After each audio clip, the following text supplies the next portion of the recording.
Dennis, right? That's my name. Yes, Dennis. okay. Yes, because Bangamiti Gwani, Kenneth. Tona Chusa. So, I won't know here with Najamo and As an engineer. for downsizing. Whom are you downsizing? Not engineers. I did some engineers. Some engineers actually but went. Yeah, engineers were not placed. Kale, I joined Andel already as an experienced engineer. Yes, true. So you're not on the associate level. Yes, exactly. So how do you survive the competition? Because every now and then the new guys are coming up. Now you see the interview has started. True. But okay, yeah. So my theory, this is the thing when I was at university that I thought that came to me for some reason, and I think I was lucky to learn that. I know how my pace of learning. So I know that I'm not the sharpest tool in the box. Right? Are you serious? Yeah. So and then you're doing coding. Yes, true. So I'm still explaining to my philosophy. I need right? So what one thing I'm good at? Yes. I have that Mbonya instinct. I'm able to analyze and tell what the future is going to look like. Okay. Well, not the spiritual thing. Absolutely. It's just that exactly. Yeah, it's a gift. The pragmatic, estimate what will happen in the future thing. So what happens is using that, I'm able to focus on things that have a higher chance of being prominent in the future. Yes, so, exactly. Like today, I learned something that I know tomorrow, probably 10 years from now, may be the most important thing to know. Exactly. Yeah. So I learned this programming thing when I was in my first year at university, knowing the specific languages I know. And doing, while you learned that while you're doing probably something totally different. Yeah, exactly. You are doing a different course. No, I was actually doing the same course, but I was doing film mostly. You're doing film? Yeah. Okay. So I learned this because I knew. So you were doing, what were you doing at university? I was doing software engineering. Software engineering. So how did film come in? So again, I'm a son of a Ugandan parent. Yes. My passion was to go and learn how to shoot movies. So that took you to university. I joined university. No. So when I did a course, there was a program called Maisha Film Lab. Yes. Right. Yeah. So I joined that program to learn filmmaking. Yeah. But my parents just wouldn't. It didn't make sense that I'm going to be a filmmaker. So what did they take you to school to do? Software engineering. So did they even understand what software engineering was? No, they didn't. So how do we reconcile the two? They didn't know software engineering, neither do they know film. So how is it that they could even be able to chance and bet on software engineering, for instance? So it's a tricky thing. Yes. When I joined university, I wanted to do, I think, electrical engineering. Yes. But I failed.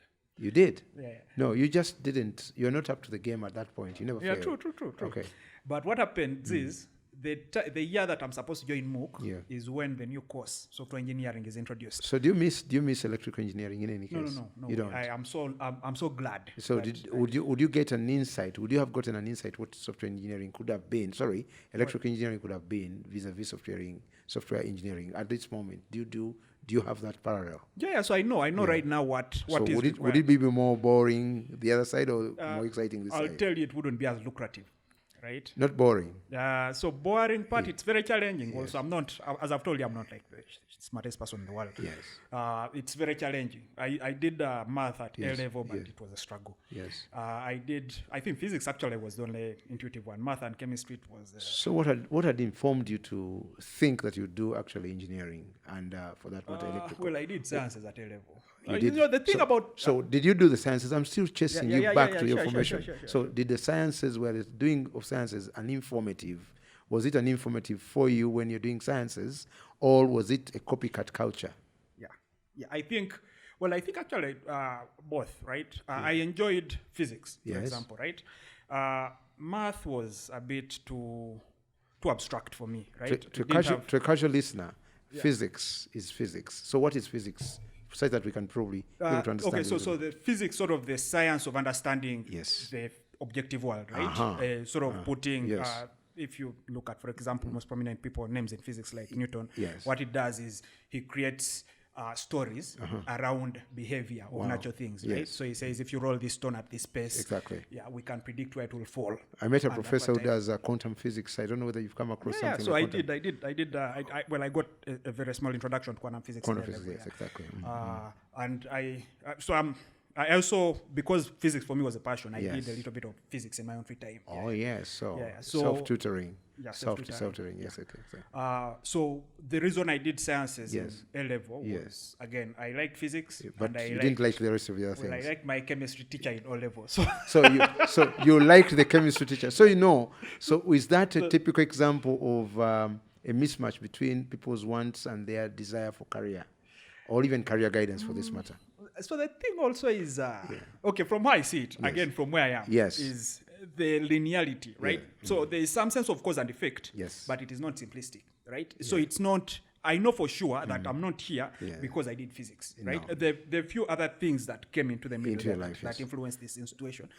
But if physics wasn't part of that, right? Physics is one of the causes, but there are very many other causes, basically, right? So maybe physics wasn't part of that, I could have done something else, right? So in my opinion, it is, Yeah, viewers, here we are on a big conversation, and today we are talking to Kenneth, and Dennis has hijacked the hosting. Yes, exactly. So Ken is telling us about his life story, but also telling us a little bit about where he's come from, and that's why he has gone. And he's talked about something called lucrative. We'll probably at some point be able to unpack that word.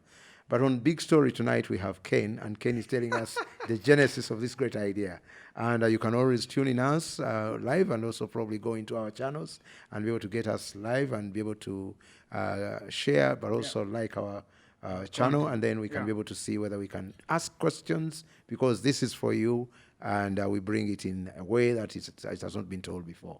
Ken, when did you pick the idea to do Big Conversations? So I don't know if it's also a one-day thing, but I used to listen to podcasts a lot.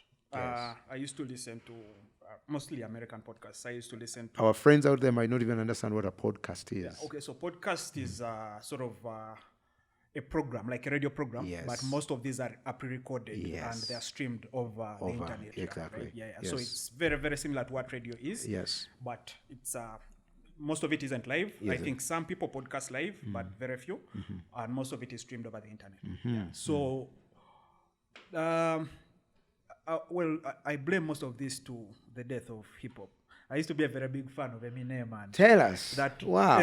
We shall get time to go into your pop music. You give me an impression that you're not a child of today, of yesteryear. So that's the thing. I used to, exactly. I used to be, that's the music. That's why I fell off hip-hop. Yes. So when the mumbling guys came along, when Drake hijacked the scene, exactly, I resigned. You did. So what do you listen to? So that's when I started listening to podcasts now. Thank you. As a feeler. So the story kept on building into you. And so you decided that this is something you'd like to do. So it seemed easy. The thing is, people see it. The biggest podcast I think in the world right now is that Joe Rogan podcast. Yes. And what it does is invite people and they smoke weed and drink alcohol and talk. I know. So I know. I thought something I can. How do you compare the rating for the liking for podcasts? Probably in Uganda, probably also in this African region. How do you see that happen? So I think it's still very niche. Not a lot of people are listening, are consuming content that way. Yes. And also the nature, for example, of Big Conversations is also very different from the typical podcast. So, for example, when you look at, in Uganda alone, right? When you look at the numbers, what's the name of that podcast by Brenda? No. Brenda. Yeah, Brenda. So I forget her podcast, but so there's that class of podcast which is like the typical business TV program, right? Where they bring a businessman and the businessman tells you about how he's producing furniture and whatever and stuff like that. There's an audience for that. Yes. There's the entertainment kind of podcast where you bring maybe a musician and talk about his love life and things like that. And then there's us, right? Where the structure is not very, very definable, exactly. Right? Where you say we bring people, and actually how we pitch it when we're inviting people, for example, we tell them what we do is we portray, Mr. Lindo through conversation, right? We draw a portrait of Mr. Lindo through conversation to tell people, this is who this person is. Yeah? Yes. And this is, for example, now in this conversation, I'm doing almost all the talking, but this is your portrait, the guy who listens. Exactly. Right? Exactly. Exactly. And the thing is, what we wanted to do was that. Yes. Bring someone, don't tell them anything, talk about. Yes. They host me or Mark. We go make our research and then we come and try to get switch him to express his own life. Exactly. Exactly. I need to ask you the divide between the audio podcasts, and tonight we are talking about probably also video and audio. How has that growth been? I mean, because also ideally podcasts require a lot of concentration. People need to be very interested in what somebody's talking about. So the divide between video and audio, of course, audio now, video brings in that interest for people to tune in because they have a relationship with somebody as opposed to the voice across. But that growth now talks about a certain niche in this country. So do you think your niche is youth, adult, or the octogenarian people that are actually on their wind-up zone? Where do you find this listenership? I'll say from the numbers, because the good thing is most of the streaming services we use share a significant amount of data with us about the audience. Yes. So from the numbers, it's mostly people who are leaving university. Yes. So it's the ages are like 22. Yes. 22 to 25, yes. we have a big audience there, yes. and then we have an audience in the 30s. So from 25 to 30, yes, the audience drops a little bit for some reason. But from 30 onward, then the audience comes back. So we have the university student. We are assuming those are people who are leaving university. Yes. And then we have people who have, who have settled in the adulthood. Yes, exactly. And would you define the character of that person generically? I mean, from that 25 to the 30th, I mean, what kind of character of people are they? Are they people who are, I don't find, are they jumpy? Are they the happening people? What kind of people would you describe these people to be? To be honest, I haven't had the chance to think thoroughly about the psychological profile of some sort. Yes. From the data again, what the assumptions we make is university provides internet. So internet is a big access factor. Driving tool, yes. Yeah, internet is a big access factor because people who, for example, access our podcast over YouTube, our podcasts are usually 1 hour long, right? Yes. Which is maybe about 500 megabytes of data. Yes. So people who are willing to dedicate that much data, are either getting it for free at university, or they're earning. They're earning over that. 30 and so in terms of the impact assessment, how has the big conversation, initiative affected people's lives? Do we have this kind of following? We get testimonies every now and again. Yes. I think we've had some guests who are quite magnetic. We've had Hilary Bamulinde on. And we had a lot of good feedback. We had a lot of people asking us for personal information, let's get in touch. I would like this guy to mentor me and things like that. Exactly. So it has also been usually a factor of who the guest is. Exactly. And hopefully after this conversation, people are going to. I hope that can be. But also the other thing, Ken, I know that what you're doing is more or less, a passion. But sometimes it turns out to be also sometimes of interest and experience, but also talent. So where do you place this, what you're doing? Because you're a software engineer. And a software engineer by nature would be somebody who would sit behind the tables, behind the desks, in the dark room somewhere trying to do something. Very lonely guy. This big story brings you to the fore of people's living rooms, on their phones, on any mobile device that would be using, to have an element and an insight and feed into what it is that you're doing. I want to know the you who is wanting to be in the limelight at some point, meaning that you want to be seen, either interviewing somebody or doing this initiative, and the you who is seated behind, trying to do code that is going to do wonderful things for us on our gadgets. So how do you reconcile the two people? The honest truth is, I think my bigger motivation is to have the conversation. So me talking to someone. Yes. The nature of this is it's going to be like an outlier among the nature of the conversations, but the nature of the conversation usually is I ask you something. Yes, exactly. You tell me how you view the world, within that perspective. Exactly. And I provide feedback, and sometimes we do argue back and forth. Yes. And I assess what I know. The thing that I've learned also growing up a lot is the way we are taught at school. Yes. Keep quiet and listen to the teacher. It's a terrible way to learn. Terrible way. I would want to agree. I can't agree. Any better than that. I need to really touch base with you. Now that you're doing this, and it sort of like touches people's lives in a way that you've probably not known. And software, I probably will never get to know who did this. I'm just giving an example. Me to you, all these fancy things that we get into Android systems and what have you, they are really hidden. So even when the guys are talking about coding, as it were, originally programming and ABCD, we never get to know the actual guys behind some of this. This brings life into you. So do you think at some point you get bored by the other life, then you come and this is your wind-up zone? I see. No, I mean, this bores me sometimes too. So to be honest, to be fair, but I think, I think it's nature. It's a Buddhist thing. Yes. It's just the design of reality to be unsatisfied. So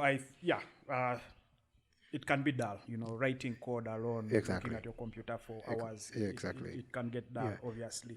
And the thing that makes this really work is that human interaction. If you find people who are energetic, it can make your day. Having the 1 hour we spend on the podcast, I know, can make you smile for the rest of the day. For the rest of the days. And then you see the wonderful things that people do. Friends out there, we are listening to the Big Conversation only here in Uganda, and it's a really big conversation. But for ordinary people, you and me out there that want to know 1 or 2 things about me or any other person that will actually come here, we'll bring you so many great people on this particular show. And every time we have an episode, we have something that we have to tell you. Sometimes we don't even know what it is that we're going to share with you until when we have our guests in the studio. Tonight, we have Ken. And, well, tonight we have Dennis. People see me every time.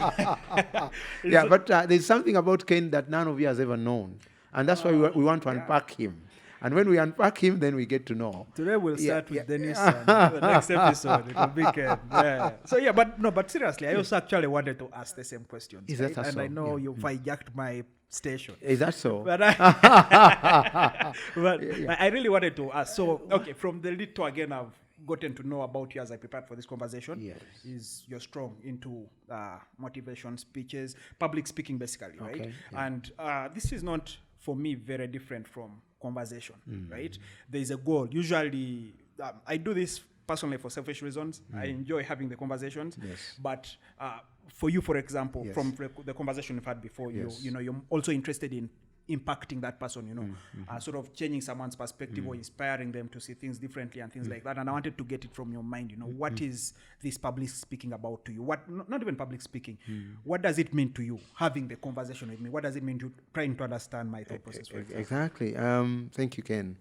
I think I was able to introduce. My name is Dennis Lindo, and I'm the only Dennis Lindo in East Africa, in Africa, south of Sahara.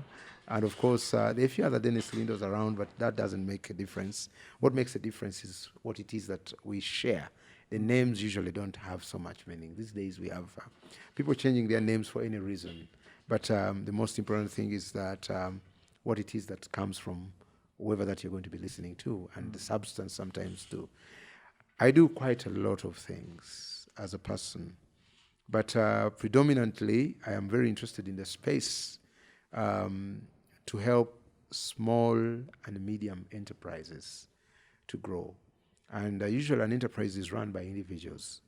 So an individual, 1 or 2, would start up an enterprise, and they're usually micro, and before they become anything else, probably they've moved on to become small. And when they are very successful a little bit, to a certain degree, they become medium. And later on, you'd find them to become large, but also multinationals, as it were.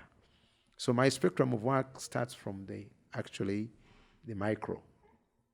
So people that have got business ideas that they want to put together, and for that reason, they will have 1 or 2 people that they will want to talk to, about their idea, and so we can be able to compare notes and see how this works out and how this runs. Unfortunately, a lot of this help is not very readily available to a number of people because, one, the service providers for that kind of service of helping the micro, small, and medium enterprises, service providers are far in between. But also the starters of the numbers of businesses or enterprises are so many at any one go that the available service providers are too few to meet the demand that could be. So it will be a question of us talking again to people about what we do and trying to help them do that particular area. Why do I do that? After about 15 to 20 years in some kind of service environment, business environment, or employment, I have learned that the greatest exit route for almost every person who thinks about leaving their job is about to go and start up a small business. Mm-hmm. So I see people trying to set up a small business. I had a very interesting example. One of my bank managers who used to give us loans as an organization at some point in time, I found him on an exit route. I mean, I'm retiring from that banking industry. And I asked him this question: what is it that you'd want to do after you've left the bank? He said, actually, ideally, I'm going to start a small business. And I said, a small business? He said, yes. And I said, you guy who's been giving us tens of billions of shillings, I mean, to the entire, credit portfolio of different organizations all put together. So you're starting a small business. And upon my research, I found a lot of us, when we leave our current jobs, we start up small businesses and then we're able to run about. And it is in that area that you find the greatest need, because majority of the same businesses would not live beyond their first or even second birthday. Yeah. So there's what we call the infant mortality of businesses, meaning that if a business dies, then it has life. Then if a business has life, then how do we keep the business to have life, just as we strive to have life as individuals in our different capacities? So I spend a lot of time doing that. Now, a lot of the activities within that spectrum are done. For instance, I talk to business owners on an individual basis, but I also talk to business owners organized in a forum. There are many forums where I've had that kind of opportunity to talk to them. Now, in just talking to them, there's a lot of shifting of ground. Somebody says, I did the wrong business, I need to do better, I need to improve, I need to do ABCD. And how do I get what it is that I talk to them about? One, because of my personal experiences, but also because of the experiences I've had by doing a lot of consultancy services for many of those businesses. So I am able to learn about, say, if I were to have a six-day working week, and each of those days were busy and doing a different business, then that means in that week I have 6 businesses I've gotten to know about in detail than when somebody would have to run a business themselves to learn it and therefore become a guru and then be able to talk about. So what do we do for these businesses? Planning. We plan for them. We think with them. Planning in this case means? Setup. Oh, okay. Yeah, because we have what we call idea generation. Mm-hmm. Then we have idea testing. Then we have idea launching. Then we have idea running. And then we have idea growth. And if so wishes, there would be what we would even call, if so wishes, there would be even what we call idea cross-generation passing on this idea to cross-generation. I see. Yeah. Part of what you said, part of what you would help, exactly. Small businesses, yes, the exactly. planning. Yes, the planning. What would be the next Exactly. thing? So you do help them to plan their businesses. But after that, helping them to plan their businesses, sometimes, of course, I've mentioned you help them to see whether they can start their businesses, whether they can test their ideas, because any business was an idea. Any building is in Kampala, for instance, is an idea. So all the shops, all the things you do was somebody's idea, or even a copycat. Now, an idea can be original, but it also can be something that somebody has modified from somebody else, and then they can be able to run on. Now, in helping them to do all those things, in between, you talk to them on a one-on-one. Sometimes you talk to them as a group. Sometimes you're going to do a teaching You could do a facilitation, you could do a training, you could do motivational speaking, because it entirely depends at what level of those people where that their need is. So your intervention would mean, like any doctor would say, I give you Panadol, I'll give you headaches, or I'll give you something. So the choice of the medium of approach entirely depends on where they need or how many of them would be in the same place at the same time to get the same message. So now we're on media. So probably now I'm talking about that on media. So probably thousands or hundreds will be able to pick it. And whoever is interested in that, probably we can have a conversation over that. So yeah, one of the things that sort of fascinated me about, I don't know if you'd also consider what you do coaching.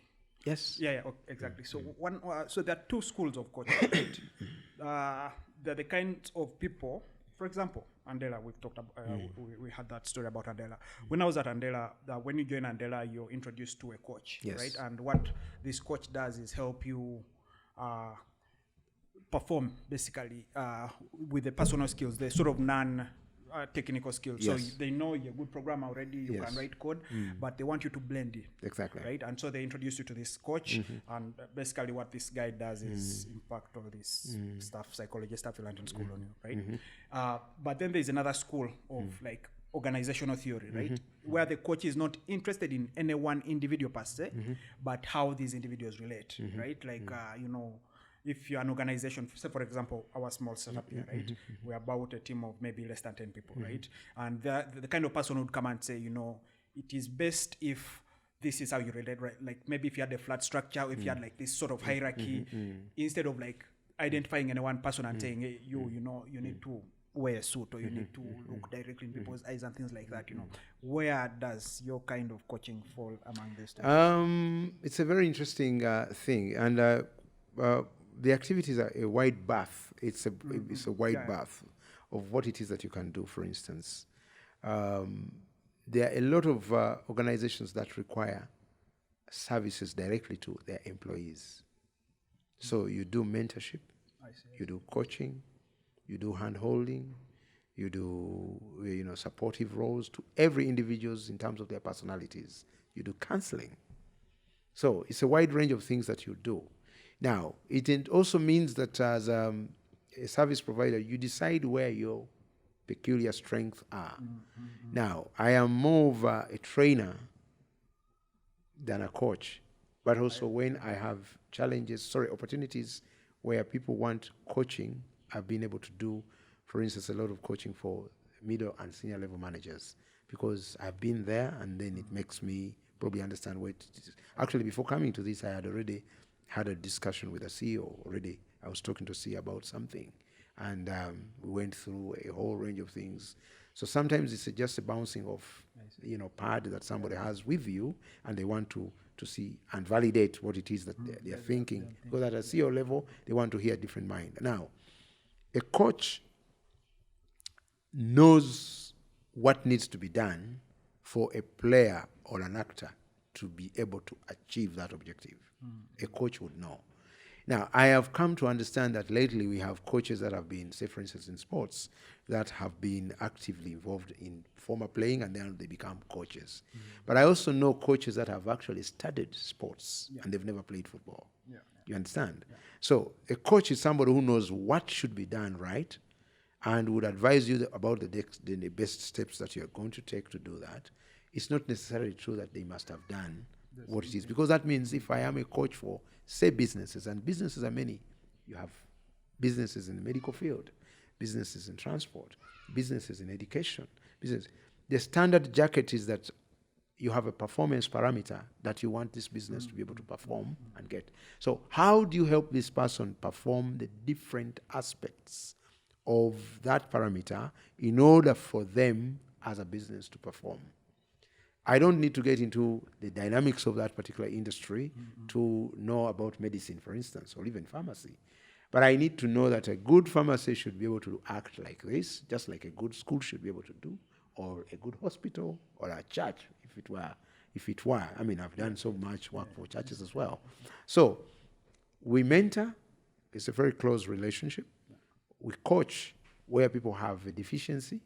So mentorship is where people are looking at you and, they are following a little bit in the footsteps you've gone in your journey. Coaching is about giving them specific instructions about what it is that you want to do as a remedy for a particular problem for them to be able to get to where they want to. Now, I want to tell people that most of the work I do, I am a signpost. I don't have to go with you where you go, because it's you who knows where you want to go. So I show them the way. Now, you have a choice not to follow that signpost at your own peril.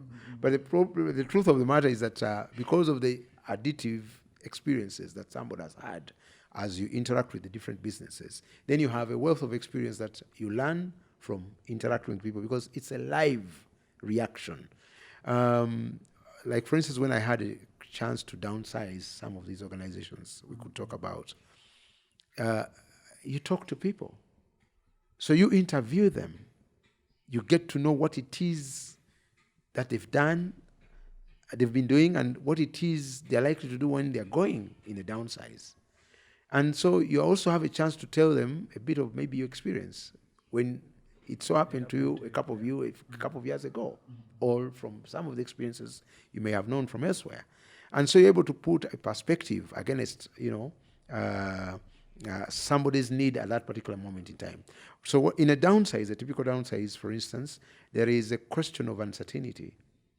There's a question of lack of preparedness. Somebody has not been prepared for that exit. Somebody is not sure that what they're going to do, because this is what they thought was the only thing they could do, in their mindset at least. So you have a mindset change. You have to let people get a paradigm shift that this job is not the only job they could do. In fact, you have to let people get to know that if it were even possible, they should never even have done this job, because it's a journey of being broke. J.O.B, journey of being broke. So that means no employer is going to give you even a tenth of what it is that you pay for them. Now, I'm not saying that people should not be employed, but the bottom line is that where there must be an entry, there will eventually be an exit. It's just a matter of time. It's only in your business that you do, for instance, that you'll probably never have an exit. You'll only have what we call passing on the baton to the next generation if it becomes a cross-generation business. So a range of things you do as you interact with people. We do financial services for businesses. We help them to analyze their enterprises. Are they profitable? Because that's the sole reason why you do a business. Now, a little bit of that which I do it because, one, either I've gone to school, or I've had experience working, or now I have a great insight into why some of the businesses thrive and others not thrive, because you've experienced that environment. Yeah. So, You drew a distinction between coaching and training. Yes. And I wanted you to clarify a little bit there if there is one. Yeah, coaching is more closed in to a particular set of people, maybe one or two, but you're coaching them. So with specifics. A training is something can still be one or two, but largely on a body of knowledge where you've either identified they don't know, but also you have probably pre-planned that this is part of the curriculum that people should know. I see. Now, coaching comes with an element of need-based. Even training should be need-based to a great extent, but there is a micro zeroing in. When you're doing coaching, you're dealing with a slightly smaller number than ordinarily you'd have in an ordinary training. My assumption also is that you're also reacting a lot to the feedback while coaching. Absolutely. While training, you've prepared most of yes, the of course, there will be a Q&A in a training, true. But a coaching is long-term. Okay. You have an ongoing relationship with this client, and you're dealing with them on a one-on-one, but also you're dealing with them on those particular areas where you think they need where they think they need help, but also you think you can have an impact to them. Not every area a client would have need that you'll be in a position to help them. So you're able to size up and say, this I can handle, but this maybe somebody else would handle. You can even advise them on what it is. Now, in training, you can't say, now, guys, I can't train you on this. Let me bring another trainer, because you've already been booked for that training, and then you're running it. Yeah. So the other thing also now, for example, again, I'll use a small startup here as an example, right? How does a small company like us, at what point, or what are those signals to which we start to tell, maybe we need call on Mr. Dennis? Maybe we need coaching. Maybe we need, we need some external help to, at what point do you think that is a good place for us to? I think the starting point, first and foremost, is to always know where you are. I see. Okay. Now, where are you? So we can't even know. It's a diagnostics. We must know where you are in your journey. Mm-hmm. And that's why we have an interrogative entry to get to know a little bit about you. So we ask you pertinent questions while we do what we call the business health check. So we do an analysis of that, and it gives us a little bit of an information about what your business is all about, or even where it is in its journey. Now, a lot of people have reasons why they would start a business. They would start a business because, one, they have nothing else to do. Yeah, some sort of form of employment. Exactly. That means, yeah. Others would start a business because they want to earn money, side income. Others would start a business because they want to be busy. These are real generic experiences I've met with people.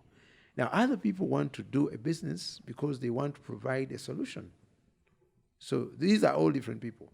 Now, I've seen people that have opened up businesses, and maybe they have parents that help them to start a business, and they had never had any interest in this business whatsoever. So what happens then? No sooner than they've started, they've already closed, because the driving force is not anymore there. It's not exciting. If this stops to be exciting, for instance, you're likely to close it. But if you're doing it because you're sorting a problem in people, even when you get bored, you get somebody else who is more willing to actually run it. And Dennis Lindo would run this for you very well, because I think he can interview you as well. So that is very critical. So how do you know that you need help? Mm-hmm. Actually, how do you know even what help you need? My preference is that we do a business health check on your business, and we're able to profile you to say this is what you're suffering from in form of your malnutrition for business. Mm-hmm. Is it your systems that have got a challenge? Is it your setup in terms of structure? For instance, if everybody here is a boss and everybody can make orders, everybody can ask the tough questions, how do we reconcile that in the structure where there should be somebody who follows instructions from another, or at least somebody who can be able to inform their boss to ratify some of those interests that they have to take as events. So we need to do that business health check. Now, people are able to define what they need quickly, which I call self-medication. Very dangerous for health in real life, but also very dangerous for businesses. We need to do a health check on the business to determine where its problems. Now, that health check is a parameter of issues that we interrogate. First and foremost, we want to interrogate why you formed the business. Mm-hmm. Where do you want to go? Why do you want to go there in the first place? What would happen if you didn't go there?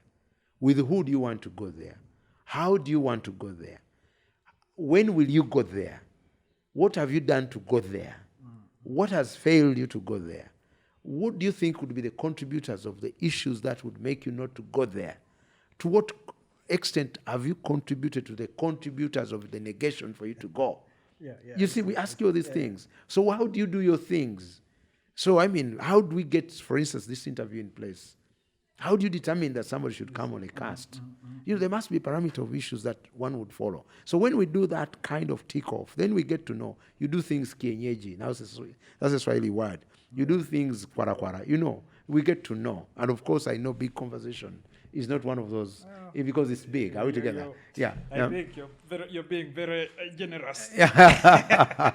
So we ask you all those questions. Now we're able now to touch on some of those buttons. And indeed, when we touch some of those buttons, then you say, yes. So me, who knows why I'm asking you the question, would therefore now get to know what are the areas you seem to be lacking.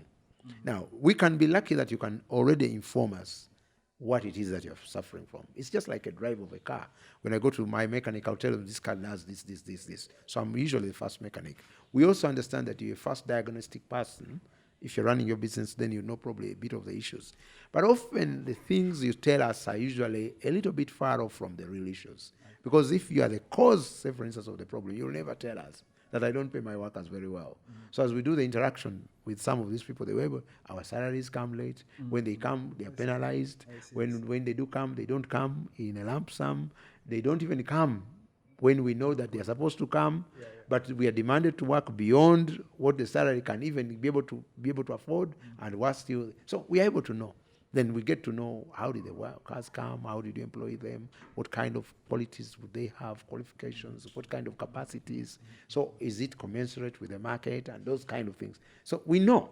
So by the time when we come to now advise you, we are almost advising you from a standpoint, because now we have a record of how that business is. And therefore, we prescribe, and unfortunately, we can't force you to take the prescription. Yeah, no, I know. Yes. That's unfortunate nature of humanity. Yes. Okay, so the other thing now is personalities, yes. right? So if you look at look at the biggest multinationals, right? Yes. If you look at Apple, yes. and the head, once upon a time, Steve Jobs, right? Yes. And compare him to, say, Microsoft's Bill Gates, and compare him to the Google boys, Sergey and what's the other guy's name, and Page, and then compare him to, say, the Facebook guy, Mark Zuckerberg, right? This is a wide range of personalities, right? But for some reason, all these people have managed to sort of achieve, and usually when I give examples of this, so usually we have meetings here, and I try to inspire the guys who work here to be the times I give some of those stories, right? One of the people that I usually compare to, when I'm putting a list of people who I think a part of people who have built things, I say, maybe you see Bill Gates has built Microsoft. If you look at, say, in Africa, we don't have people who have built big things, but we have the Gaddafis, we have conquerors, we have the Musevenis, right? We have like people who have conquered and held the conquest, right? And it's all there's an individual element to it, right? Obviously, there are systems and all that, but how much do you give to the charisma of the personality that founds the thing? It's a very good question. Now, I study. I have a passion to study leaders. And both in either political world, but also probably in business. I am very particular when I'm talking within the context of, say, a country like Uganda. I am always very biased that I want to probably talk about people that they can relate with down here. I know the world is a global village. Yeah. So anything to do with any of these names that you've pushed around is very good. But all of them started small. That's a very uniting factor. Okay. So one of the greatest thing I've realized with half of all these people, whether in Uganda or across, the ability for them to scale down from that great thought, and they would start small. So each of them has either written a book or somebody has written something about them. But the cross-cutting, without picking out any one, for me, the cross-cutting, because you only have so much time for this. But we can go into each of them in greater detail when we have all the time. One of the greatest things that I've seen is the idea of being simple. The greatest ideas that sell are the simplest ideas. So they're able to go down and do simple things that the world would need. Simple, but the world would need. The next thing is that what cuts across for them is that they are able to identify where the need is for that simple thing. Just think about our big pen or the nice pen, nice house of plastic. I'm talking about industrial area. Half of the pen all of us use will probably have come from nice house of plastics or something like that. And it's a pen. And you don't last with it any longer. No sooner than you have it, somebody has taken it away from you, especially in a bank. You're writing and filling in 11 million something, then somebody says, Muse, can I borrow your pen? You give him the pen, he takes it away, and he doesn't even come back.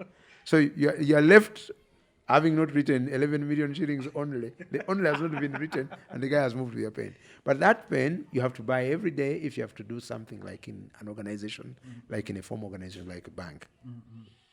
So it's a pen. I'm talking about a toothbrush. Very simple. Daily, ordinary. Think about anything you use daily, ordinary. They sell like hotcake.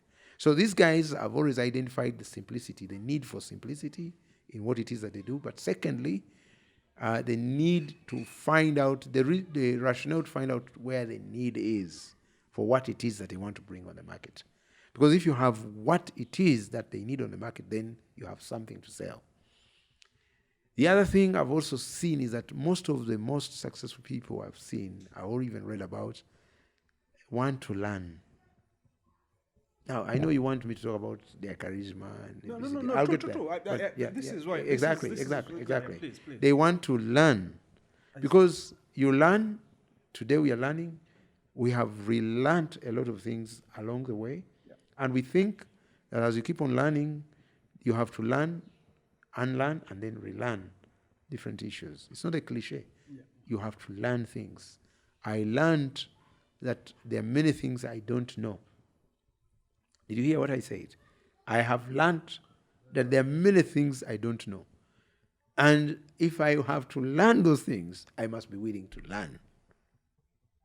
Because it's only information and knowledge is only available for those that are willing to learn. So these guys learn. And if you want to turn that other way around, they study. Because when you learn something, that means you're studying it. You look at it more and over a period of time, and you become an expert of it because you've learned it. Our cognitive process of growth in learning is that we observe. Many things you do now were not taught you from school. They are not at least in coding, the coding you do. But you learned them, you observed people doing them, and you say, I can do it. Others can, I can. So I say they are simple, they have found out a need, and they are willing to learn. The other thing they've done, they are willing to take the first test, the first move. Now, this is where a lot of us would have basic failure, because procrastination is one of the challenges. I suffer a lot from it. But they test that which they've learned, and they are sure now they know. Because when you know, now when you learn, how do we know that? How do you know that you have known all that you've learned? So they learn, but test. When they test, they are able to get feedback immediately, whether they learned or they learned wrongly. I see. Right? Yeah. So there's no something like you didn't learn. You learned wrongly. Oh, I see. Okay. Yes. Because when you don't learn, then that means your mind is void. Nothing went in. And that's quite a big abuse for some of those guys. Okay. Now, so they test, and that testing gives them feedback. And the next level is that they perfect. And when they perfect, then they launch what they've done. Or do they launch after they perfect, or do they launch and then... Perfection is an ongoing process. I see. Yeah, so that means that every time they have something coming out, they are learning from that process. And so they perfect. And before long, you can't beat them, because what your learning curve is far away from where they are. They've already gone through what you thought were hardships. They've, for instance, gotten to know what works, what doesn't work, how do they fund it, where will they get the money. They've gone through all that cycle. Now, they are also persons that have done, whether directly or indirectly, a lot about who they are. Now, I know you want us to go into that area where you're talking about the charisma of a person. They know who they are. Now, unfortunately, it's a question that a lot of us have not had a chance to know. Okay. We've gone through school, go through education, get all these accolades, triple A's. They could be straight A's in school. But it does not mean that when you have those straight A's in school, you become a successful person, necessarily. But what drives success, like in the cases of the people you're talking to me about, is that they intrinsically know who they are. So they know what they can and what they may not be able to do. The word can't is not in their vocabulary. I may not be able to do that now, but I will be able to do it tomorrow. I see. You get? Yeah. So they are intrinsically in the interest of self-definition and self-discovery. So you find that they have a tenet of a few things that would work within their favor because they know who they are. Now, I have tried to do a bit of that on myself to get to know a little bit of, and the miracle about it is that once you get to know who you are, you don't fear anything, because you are. Oh, I see. You get? So, I mean, you can't define me. I am able to define myself. I can because others can. So it drives me. I might not drive the most expensive or even live in the most expensive, but that's not what defines me. You know who you are. The me who I am is not, I am not here because of what I drive or what house I have. It's because I have something in me that I have to offer. And that something in me must be found out and discovered by self. So you get to know. Now, those guys, when they have a little bit, that bit about themselves that they know that they are, then they're in an element where the universe is the limit, not the sky. Because we all go to the sky at some point. You get? But the universe is the limit. So everything is a possibility. I mean, it's possible to do what you want to do. It's possible.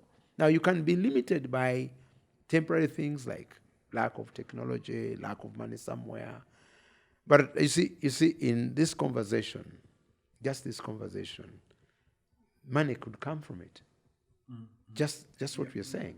So I didn't need to know somebody in bigger powers. Neither would you. You get? So because of what you are, you're able to do certain things. And other things that you haven't done, you may be able to also do them. And the other things that you haven't thought about, you may not do them. But it's not that you can't do them. You can.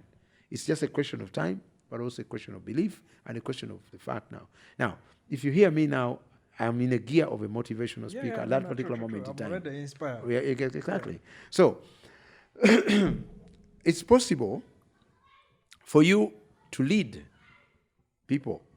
All those guys are leaders.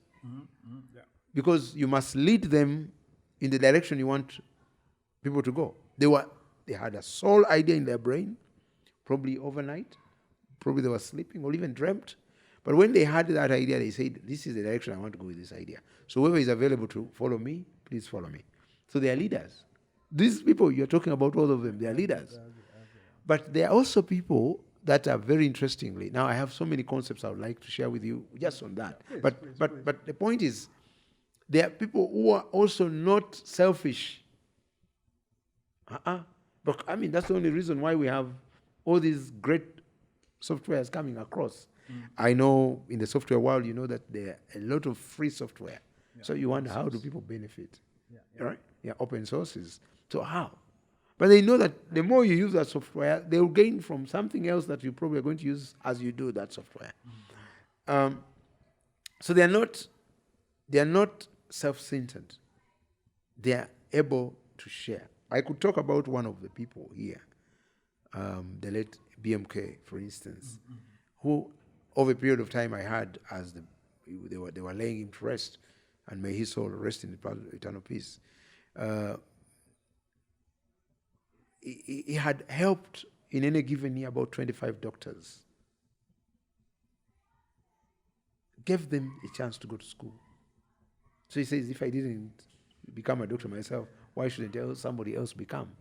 So on his list of, at least that's what I heard as they were announcing, they were saying that this guy has been behind more than 25 doctors annually going to school. So in every year he would have 25 doctors. So I don't know when he started it. So if it's 10 years, we are talking about 250 doctors. You understand? So his money going in the help of somebody else to become whatever they want to become. I see. The question, well, it was supposed to be some sort of follow-up of the first one. How much, and we are going to dive deeper into success, but now that we've hinted on it, I wanted to ask you, how much do you think your chance of success is determined by you, the individual, vis-a-vis the society in which you're in? And so maybe to put this in context, right? Say, for example, in Uganda, right?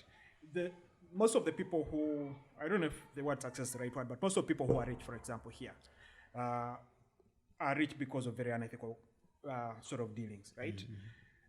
If you grew up in a country, say in Scandinavia, where a significant amount of people who are rich out of their work, right? Yes. Definitely there is that impact. Society shows that with pain there is gain. That impacts you to work hard. While in Uganda, society sort of teaches you that, with cleverness, with a little bit of stealing here and there, is gain. And how much of success is determined by the individual themselves or the society? That's the question. Now, first and foremost, it entirely depends on what you call success. So success for me is totally different from the way you probably understand it.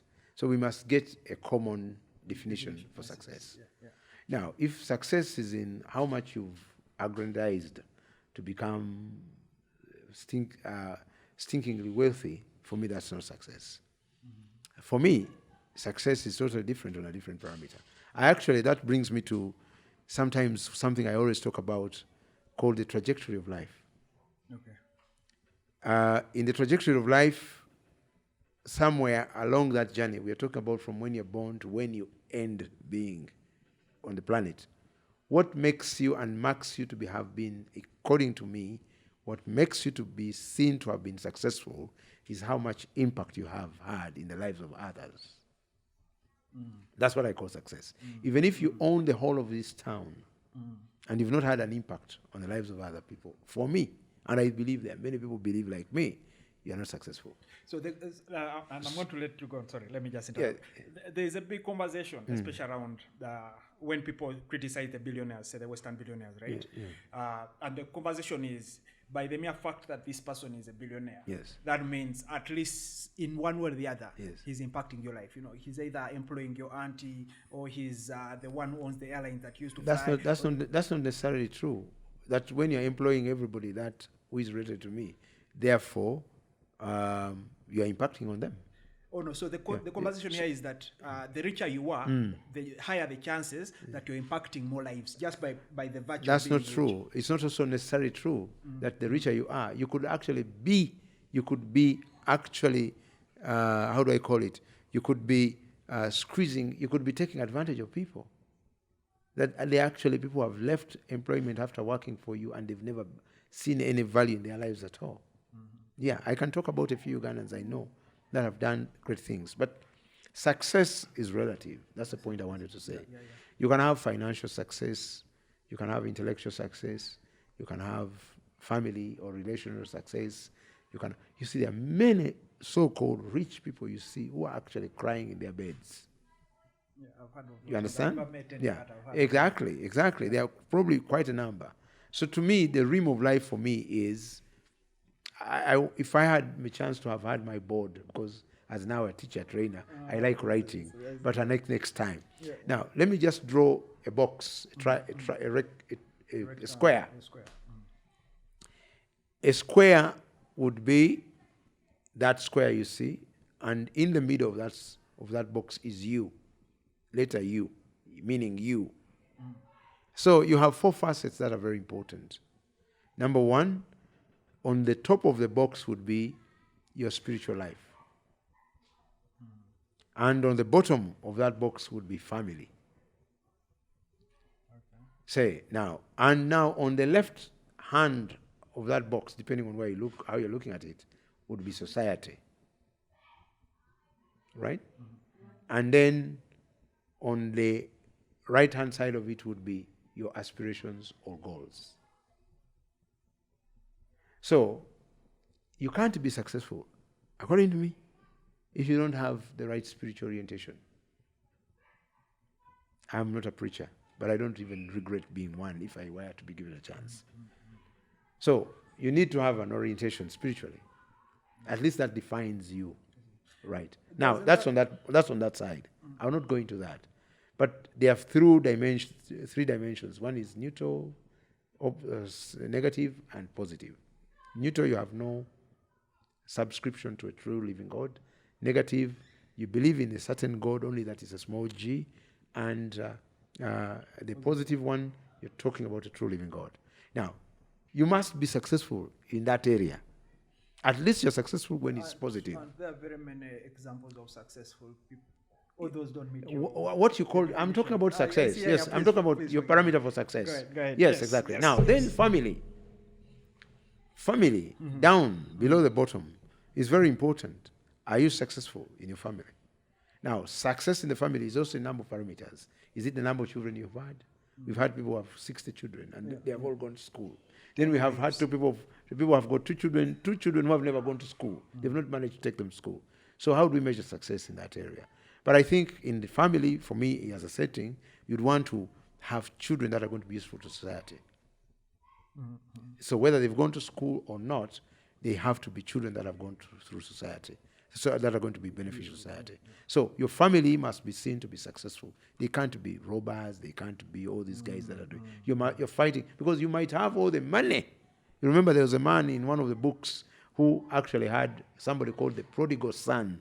Yeah. He wasn't happy that this son was wherever. He was the richest. But on the day that the son decided to come back home, he threw a party and he called everybody to come and celebrate. And people were saying, this guy, you gave everything to him and he went. Now why is it that you're celebrating? So the joy and happiness of every parent, if you have any parents, I'm sure you do, they would be very happy to know that their son is doing something worthwhile for society, but not the reverse.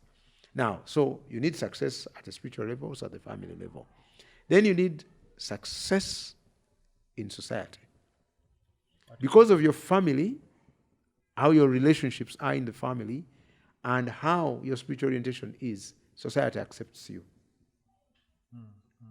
Society accepts you. You might not have your goals on this other side of the box, your aspirations and ABCD. Your goals might not have been achieved. But if your spiritual orientation is good, your family setup is successful in terms of what we call success for a family, because success is also very important. Society takes you in. That's why when you stand up for any of these elective posts, they ask you, are you married?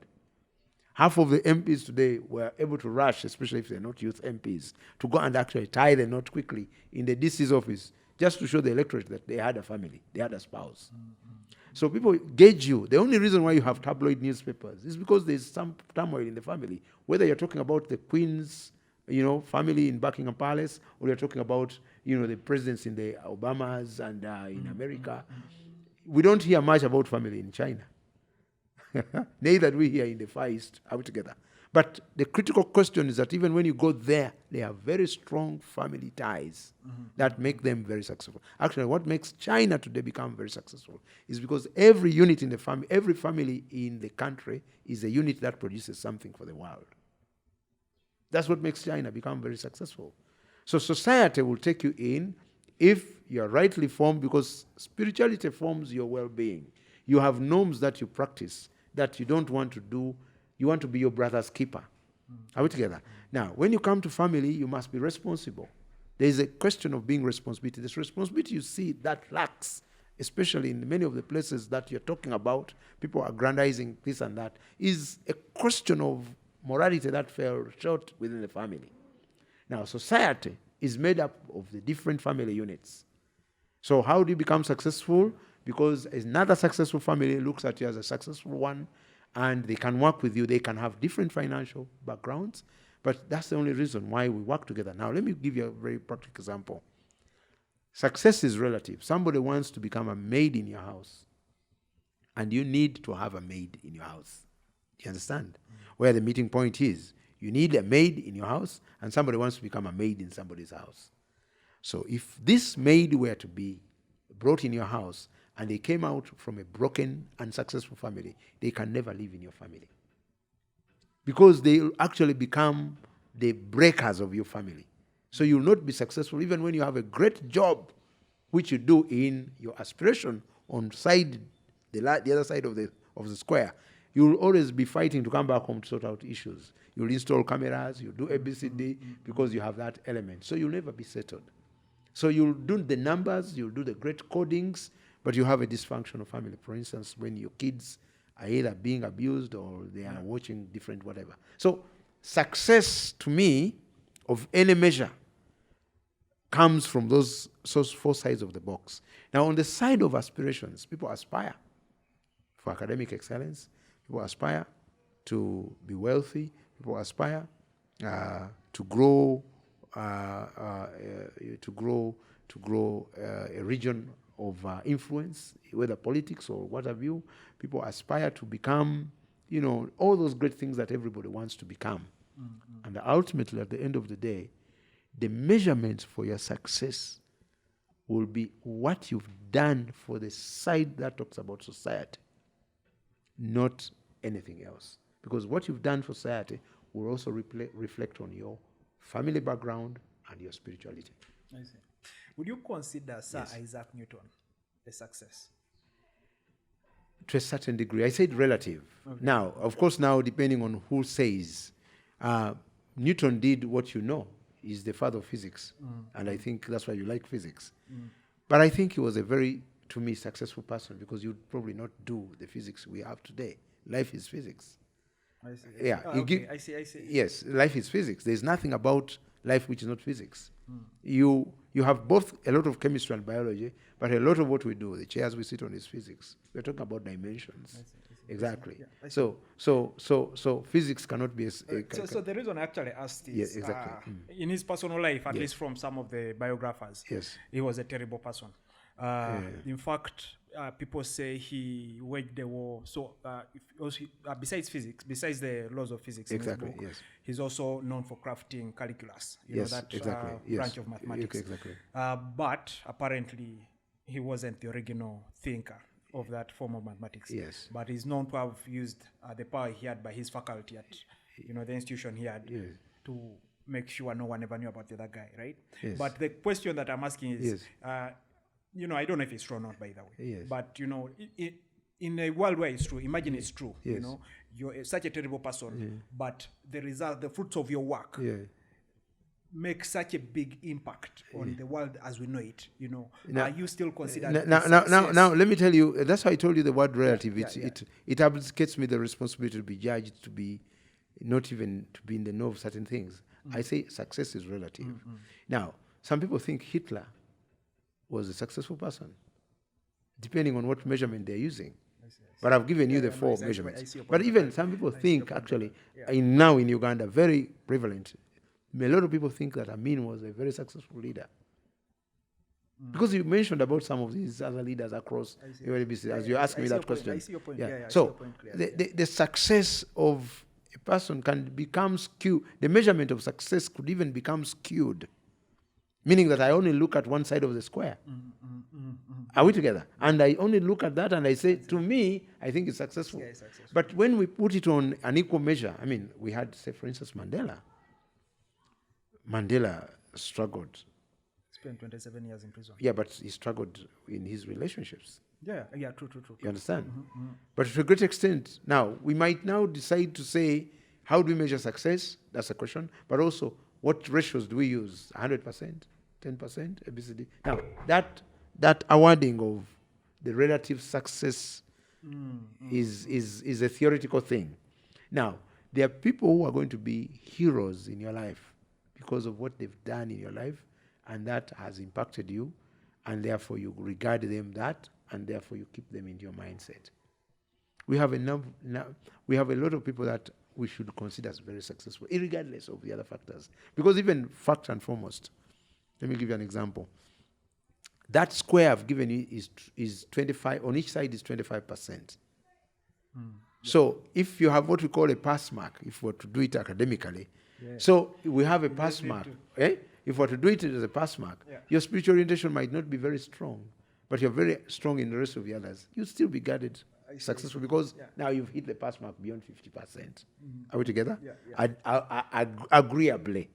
But still, that judgment is in the eye of the beholder. It's just like beauty. That's what I was going to. That's actually the comment I was going to make. Yes. So basically what you're trying to say is that success is like beauty. Exactly. It depends on. But we also agree. That's why we go for beauty pageants. We're also able to tell that somebody is beautiful. Objectively beautiful. Yes. Now, where for me I differ from probably the rest of the people would be is that I regard beauty, everybody beautiful or handsome, actually everybody beautiful, wonderfully made in an image of God. Who am I to say that so-and-so is not beautiful? How can you say that I'm not handsome? I see. Yes, when there are people dying over and falling over for me, So it is. I see. That makes sense. Yeah, so we can never win that discussion. That's the point I want to say. But we can have an agreeable measure of very good success. Let me just talk to you about politics today. For instance, that some people would say, is this leadership successful in doing what it is? And there are people who are going to tell you no or yes, depending on how they look at things.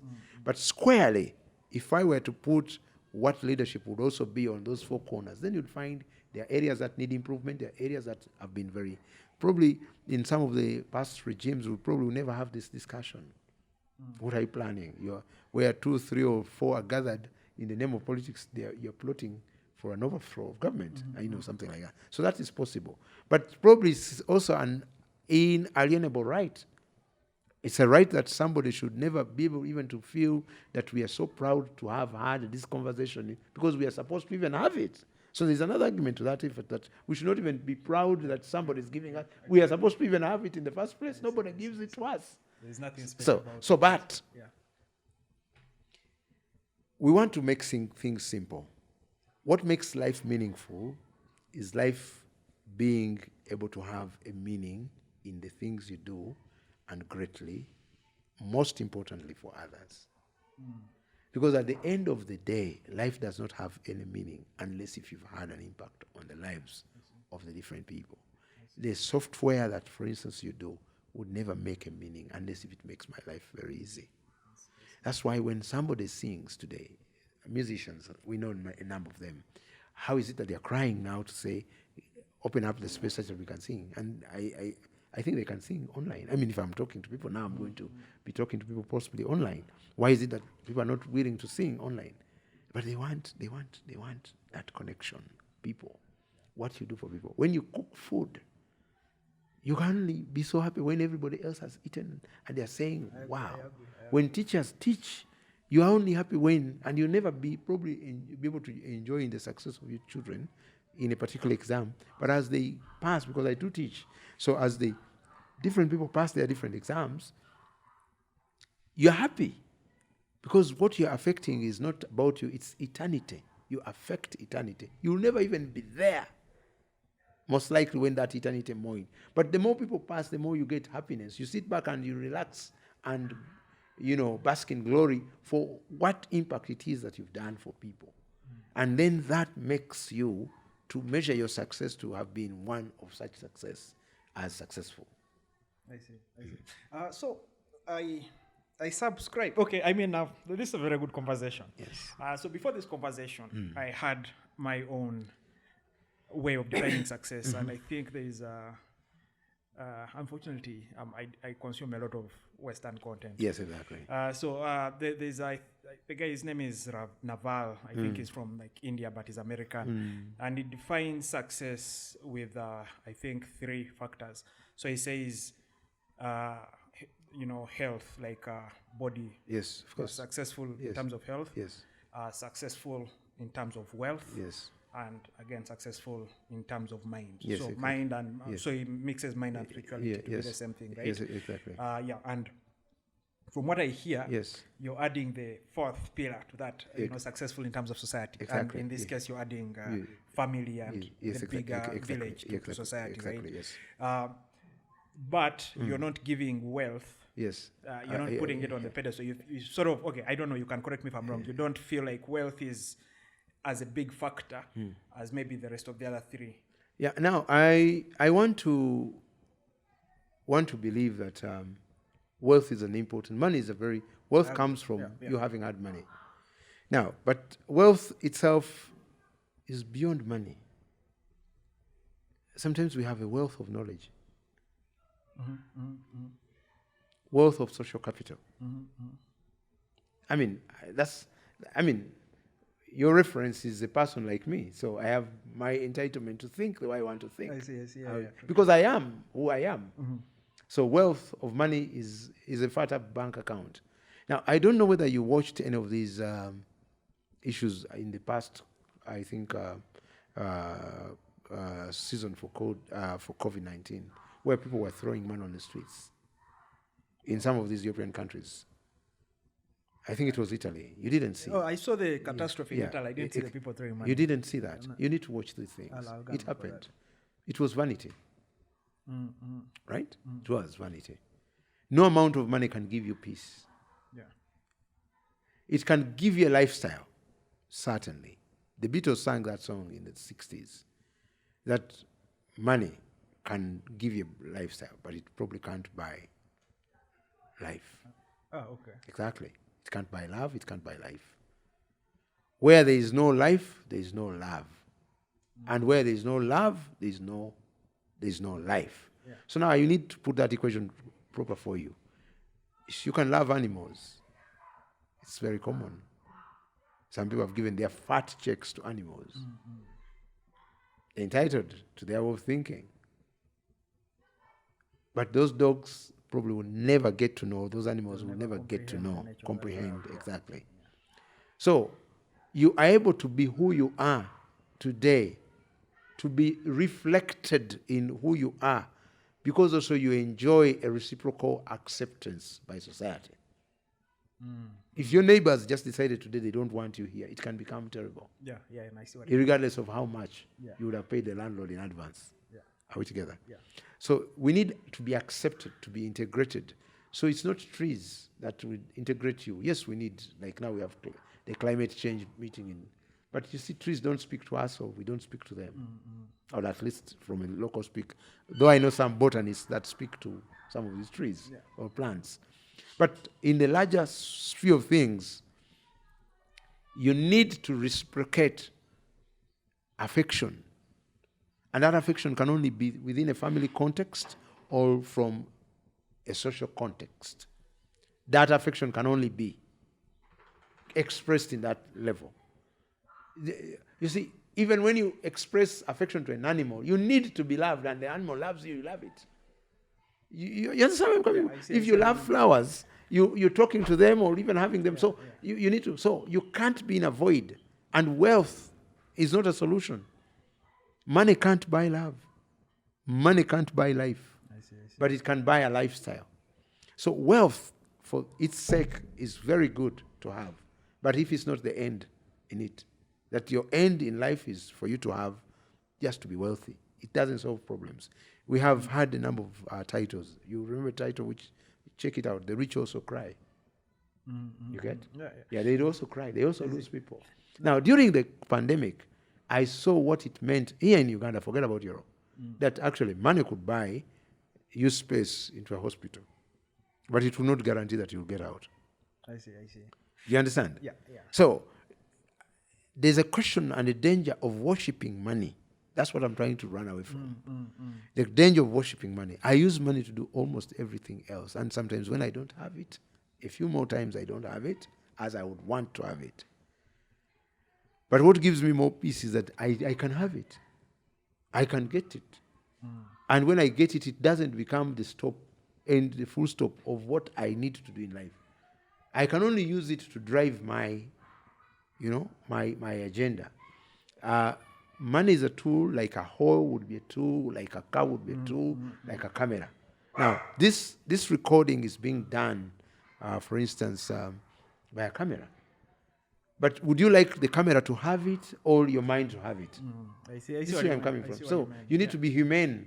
You need to have the element and enjoy the facets of life. There is no amount of money that will give you all the life you need, except when you accept that life is more than just money. I see. So, I agree. I fully agree. This guy's philosophy. Yes. Right? So what he's trying to imply is, and for him it's the three pillars, right? That if you work hard at your health, right? Say you work out, you eat right, blah, blah, blah, and you work hard at your mind, whether you go to pray or you meditate or whatever your spiritual practice is. True. And then you work hard at your finances, right? Yeah. So you collect enough money, you spend wisely, you invest wisely. Then these other things would just automatically get into line. Not true. So very wrong. I don't want to even get into that debate, but let me just tell you something. Yeah. I have learned that many greatest sportsmen have died, so they work on their health. I've been a sportsman myself. I did martial art, I did karate, kung fu, taekwondo, judo. I did them. I was a competitor in some of these teams, probably even not locally here. But so you do regiments and you work hard and you pump, you do lots of things. So you do them every day to maintain a lifestyle. to actually be alive. Did you hear? A lifestyle. They don't give you life. They can only give you a prolongation of life. There are actually people that live in the villages that have not done some of this thing. They live up to 100 years. And those of us that live in these affluent areas actually live less. So, you must be healthy. Totally agreed. 100%. You must eat healthy, live healthy, and ABCD. Then you must have a mindset that is one on the winning side of things. You become a winner, you become a champion. So that you must have that mindset of you, right from the word go. What do champions do, winners do to get what they need to get? So that mindset. But that mindset with health and with money, without society, is void. Okay. So yeah, I mean, I think we have to move on. Although, what it says is society. Yes. Put itself in order. If you have, and you're skipping the spiritual part, so there you agree totally, yes. Right? So he's saying, if you have the spiritual part worked out, yes. And I think most of what he's emphasizing here is like individual prayer or meditation, right? If you have that worked out, you have the health, the physical body part worked out, and then you have the finances worked out, society will automatically work itself out. I'll even throw you something it's not even true that there are many people that are not willing to work for rich men today. Where we are going, people are looking more to work with people that are going to value what it is that they bring on table, whether they are the miners in that equation, right? So the critical question here is, a lot of people can work for anybody who is rich, but they will not even enjoy working with them necessarily, because the rich man will take them for granted. Are we together? But there are some philosophical arguments that sometimes don't add value a lot to even our listeners. Because what happens in critical speak is that, what is it that I want somebody to pick from our conversation? One, I want them to know that they can. We all can do something. Now, you don't have to do what I do. I don't have to do what you do. But there's something you can do, and you excel in your own sphere of life. That's something you need to find out. Now, in a realm of life, you should have done what we call a self-discovery to allow you to get into a space where you know you are good at some of these things. When I come back next, probably, I'll be able to dive deeper into that. But you're able to know certain things about you that you can do work well and excel in them. And therefore, if those things you do are needed by society, then you're guaranteed that you'll have some money. So whatever you do, you must sell. Now, if I took you to any of the examples you brought, the Newtons and everything, the physics they did, or the examples they did, the ideas, they were not doing them for nobody. They were doing them for somebody. Somebody has to consume those ideas. Kati. It's almost impossible for one to think that they're going to live in a world where they have everything else, but not society. You know the only... Okay, I see. The last one would be with politicians across the entire globe. The only thing politicians want to know, do the people like me? That's why you find that sycophants make a lot of money from politicians, because they are able to tell them the constituents like you. And that constituency can be your village, can be a constituency county, can be a small municipality, but it could be a country. And for some of these leaders, it's the whole of a continent. And for some of these leaders, they are leaders of the entire globe, because they inform the agenda of where the globe is moving. So if you had these places devoid of human beings, whom I call society today, and you left the leaders, they will not have anybody to lead. So I'm trying to show you the power of society, that even God in his own capacity cares about this creation called man, who is society. That in his Alpha and Omega and infinity, he had to have an arrangement to have a relationship with this society.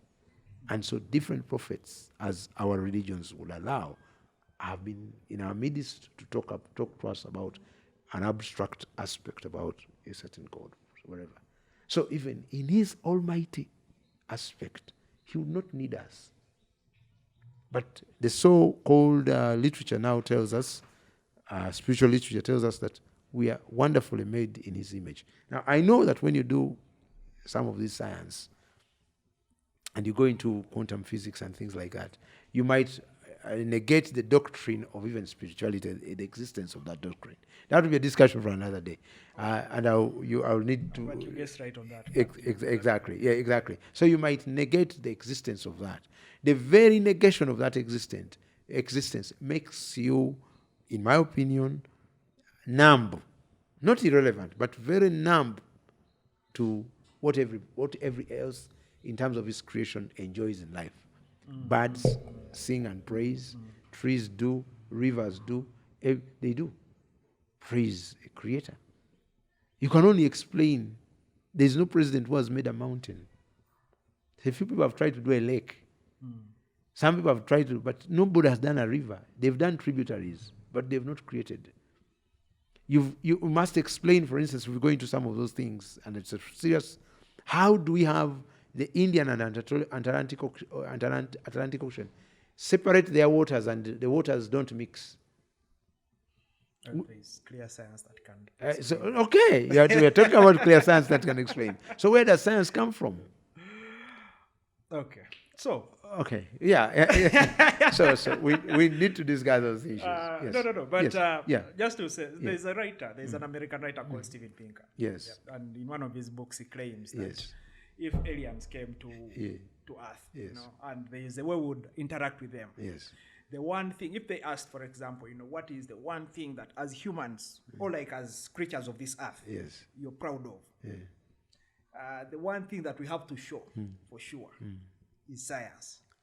The fact that we have this methodology of concluding, of agreeing on what is true. You're taking me in a very deep watered discussion. But I like that. But the reason he says this, right, is, and I'm not objecting. I was personally raised a Catholic, so No, but and you deviated from like God has been a big part of my growing up, but. The question of the relevance of this human invention, this mode of thinking where you say this is blue and this is red. You say this is blue and I say this is red, and we say how do we come to agree, and we create up a methodology. We say if this is blue, it should pass this and this test. If this is red, it should pass this and this test, and then we subject it to those tests. And when it comes out, we shake hands and know for sure that there is one color to call that, and that is blue, right? That methodology is called science, right? Okay. And that is... I wish you called me here to just talk about that. But let's just give it a little bit of some picture, some shade. I also want to hear your thoughts. Yeah, some shade, yes. I just want to touch on a few small things. Do you breathe? I do, yes. How much oxygen do you breathe? Well, apparently there's... No, I mean, I'm using science. Yeah, I think... Yes. I'm just using... There's a tiny percentage of oxygen in the atmosphere. So okay, fine. But how much oxygen have you had as your breath today? Well, a lot. A lot. Yeah. So how long have you lived? 31 years. About 31. So how much tons of oxygen have you? Yeah, quite a lot. Exactly. Yeah. So what explains the ability for you to have this oxygen in abundance? And just a few months ago, every home was running to buy a cylinder for oxygen. I just want to draw those parallels for you to understand that there was a time when somebody had to buy an oxygen cylinder for one of their colleagues or family members to survive. But let me also talk about something very interesting.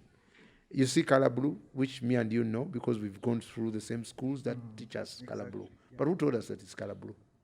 It could be any other name, not blue. Yeah. But the name is not even important. Yeah. What makes you think that we see that same color, all of us? Science, I agree. Yeah, you're going to talk about science. Yeah. Now, do you have love? I do. Do you love your parents? Yes.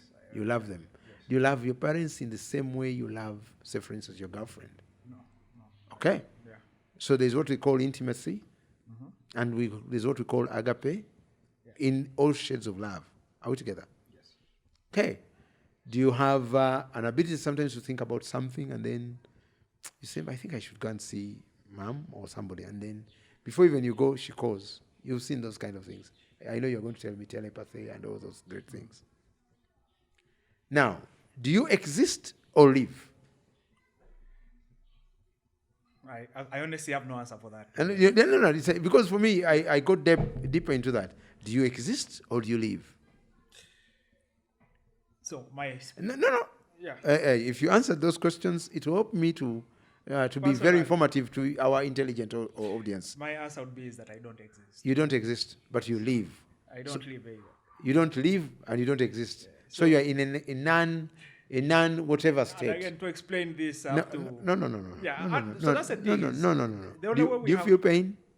Yeah. Do you feel pain? Yes. Do you feel joy? Yes. Do you feel happiness? Yes. Do you feel hatred? Yeah. Yeah, you feel hatred. Yeah. And sometimes do you feel affection? Yes. So do you feel like and dislike in the same measure, equal measure? Yes. The more you like people, sometimes the more you dislike them altogether. I believe that when I finish this discussion with you, we might dislike each other. No, or even like each other. I doubt that. I think we like each other. You get. Yeah. It's either way. You get? So, do you think you can clone yourself? Well, not now. Not now, but you think it's possible? I think it will be possible. So it is only possible now. It wasn't possible in the past. It will be possible in the future. It's only in the future. Yes. So you think the scientists in the past were not as intelligent as the scientists now? No, I'm just asking. Yeah, I think they didn't have the resources. Yeah, I think they just didn't have the resources. They didn't have the resources. Yeah. Those scientists. Yes. But they had the resources to inform us about the science we use today. I think if you brought Newton today, he will be amazed by how much science we know right now. So now I'm asking you a question. You're speaking English, is that right? Do you think this English you're speaking is of this generation or it is actually yesteryears? I think it's of this generation. You think? Yes. No, the word think. You think the word think is for this generation or it was there? Well, it was there. Yeah. So the word them, do you think it came today or it was there? Yeah, it so you haven't read. What I'm saying, you haven't expounded on this. The point I'm trying to tell you, it's a test in survey, we call it making your mark stones and getting to know where your boundaries would be. The first dangerous exposition of any individual is to ever imagine they exist. Mm-hmm. It's a very dangerous. Because when you exist, then you're not different from a cabbage. Because we tell a cabbage and put it where we want it to be. Mm-hmm. Now, I have had a chance to go through some science, and I can tell you the anatomy of a human being from a greater perspective. I want to talk about just the kidney. Yeah. Just the kidney. Yeah. The architectural design of a kidney has not been met by any architecture on earth, not even by design of a computer. Yeah. The architectural design of a kidney. Now, I want to talk about your brain. The capacity for your brain. Now, I know this discussion would have already probably gone over some MBs, and so it can't fit on... Listen. It can't even fit on some of your recording devices. Are we together? Yeah. Yes, it might not be able to fit. Yeah. Am I communicating with somebody? I've seen people flashing their phones, computers, name it, in terms of trying to create space. Now, we are talking about nanotechnology, we're talking about all those great things that you're talking about, and we're talking about the amalgamation of different storage spaces to make the terabytes and all those whatevers you talk about. Mm-hmm. Now, when do you remember first anything you first recorded as one of the first things? When did you start recognizing that you remember certain things? I can't put a date, but probably we're talking about from P4, P3 around you. Mm-hmm. You might not remember P1. Some of us remember, but you might not remember P1 very well. But around P3, P4, you start to remember. Mm-hmm. And we can talk about deducted from your 31 years. You remember things of about 20 plus years. Yeah. Okay. Now, if you remember things of 20 plus years, have you seen a scenario in any of our environment where our mind or any hospital that talks about somebody's mind needs to be downloaded because it's full. And I can talk to you about different professions. Yeah. I have seen professors, I've seen lawyers, I've seen judges, I've seen people who use their minds to a great extent. I've seen researchers that have different storage things in their mind. Even some of you guys who do coding. That one code can produce 1 million of possibilities. But that code is generated by the mind. And I've seen some new technology which has brought the latest robot. And it's the closest to what a human being is. And this robot is so intelligent. And the critical question was asked to this robot. What's the great difference between you and us? And intelligibly, the robot was able to tell whoever was asking the question that the only difference I have in between the two of us is that you have a soul and I don't have a soul. All right. So I want us to follow that very seriously. Exactly. So there is no science that, listen, it has not even cloned a human being to the greatest extent. That no robot falls in love, for instance. I was very keen because the God that I wanted anybody who is listening to know about is a God of love. So where there is no love, there is no God. Absolutely. I see. And there is no way you can exercise love in a void. You can only exercise it in a society. I see. Right? So community and therefore society. But the point I want to bring here is that when there is no soul in anything, it can't be human. I say, is there a soul in a cat? Eh? Is there a soul in a cat? It's not a human being. Okay. No, I was just clarifying. So there's a difference between living things and human beings. Oh, I see. Yes, exactly. And at what point does God cut in here? Because most of the things you said, for example, like the kidney, I understand the kidney is extremely complex. Yeah. Yes. But there's a good book I read, I forget the title, but the argument actually was the eye. The eye. I would tell you about each of these items when you choose a day for us to actually go into. And I'm not a medical doctor. But I am an enthusiast of the science. Sort of counter analogy that the person, the author of this book uses is say diamond, right? Yes. The structure of the diamond is quite complex, right?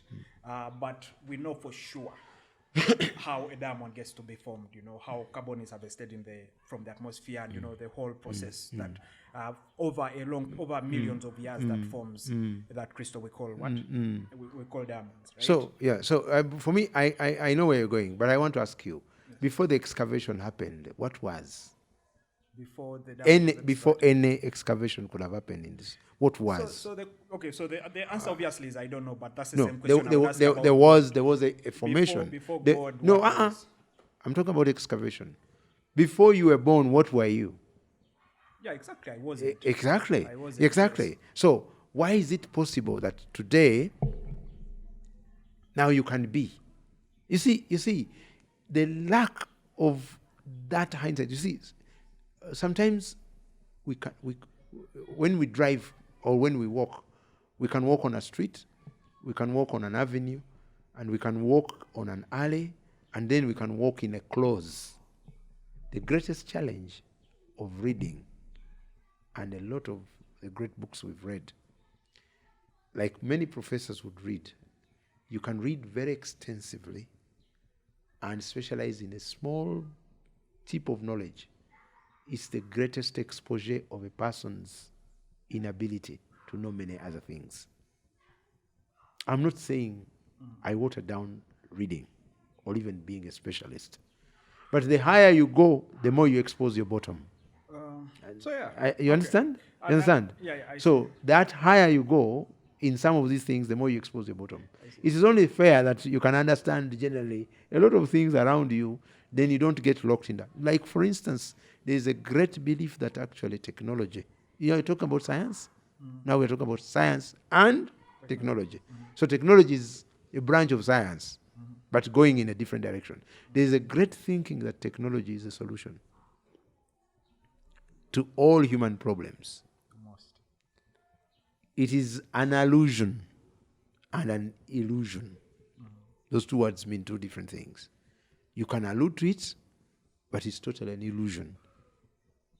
Because not all the technological issues that have come are actually a solution. For instance, a lot of technology now has made a lot of people to think that there's no God. So in every generation, yes, there has always been a major, there's always been a branch of science that makes that mental breakthrough, right? I don't know how much you've read about Galileo, but during the time when the Catholic Church was the know-it-all, Galileo did an experiment that could prove that the Earth is not the center of the universe, right? By just trying to show that the Earth actually rotates around the sun. That's and not true. the other way around, right? And these thoughts were I need to stop you there. Then who formed? No. Yeah. I know what Galileo could find out. Yeah. Just like we've been told that who was the first man to discover Lake Victoria. There were already people on Lake Victoria before the man came. So it depends on the perspective we're coming through. But the question I'm saying, how did the Earth get formed? I'm saying, in terms of, again, there is... So Galileo is finding about what the Earth does. There is a whole science of evolution that would explain how the Earth got formed. Yeah. But... who wrote it? Who wrote the science of evolution? No, my point is on, what we know, right? Like, how we get to know things. Just tolerate my small point, right? How we get to know things, right? Yes. So right now, you believe in God, yeah? And 100%. Yes, and my assumption is this is something you are just raised to do. Right? No, wait a minute. Okay. You must understand the difference between religion and God. Yeah, I see. But so don't mix the two. Yeah, I see what you mean. We were raised, many of us, to be religious. As opposed to being raised to know that there is a true living God. But how? Now listen to me. First listen to me. Listen to me. The whole confusion of trying to reach to God and even failing to reach God brought religiosity. People became religious, thinking that if we do this, I think it's the shortest cut to get to Him. But you, who cannot love your neighbor, cannot have God. So, we're going to move on from this. Yeah. But I wanted to just make one point. Yes. Yeah. Most of the, leading thinkers of the West, the guys who brought us God. They are human. No. They didn't bring us God. Really? There was no they God brought here. religion. There was no word for God in Uganda. No, there was Katonda. No, Katonda is something from heaven. That's different. It's a very new word. It's a very new word. There was Katonda. Now we can go into the history of the language. That one I know very much. There was Katonda, and it has always been there. We can go into the semantics of there was Lubares. That is, Lubares were renamed into Katonda. The Lubale Wentaro was renamed to Katonda Wentaro after the white people came and convinced us that there is actually a Katonda, a God of all gods, right? Mm-hmm. But before that, there is no word. The Katonda word is a derivation from an English word of heaven. Ken, I want us to carry on this discussion on a very serious note, because it is very informative. I agree. But it is also a distraction, possibly. True. To a lot of your. But that's the nature of the podcast. That's the people come and true. To the nature of your would-be listeners. Mm-hmm. It is, you're entitled not to believe that there is God, and you could even be entitled to do an evangelization. I don't know whether it's a word like that, but a de-evangelization. Because when you do evangelization, you can only be told it must be the positive. Yeah. But I think where me and you must get comfort from is that at the end of our lives, there will be a question for us to be able to ask whether there is life after death or not. And the greatest religions, now I've not even talked about spirituality, but I'm talking about religions, emphasize that there is life. And not all religions have come from the West. They've actually come from different corners of the globe. But listen, even where there are multitudes of religions or beliefs, in those beliefs, there are beliefs in those other countries and parts of the world that there was a God. So it is not by mistake that there were colonizers who went to colonize some of the places which were never colonized. But they had a belief that there was something supernatural that is responsible. And that supernatural thing cannot be a river, cannot be a cat, cannot be a dog, cannot be a computer.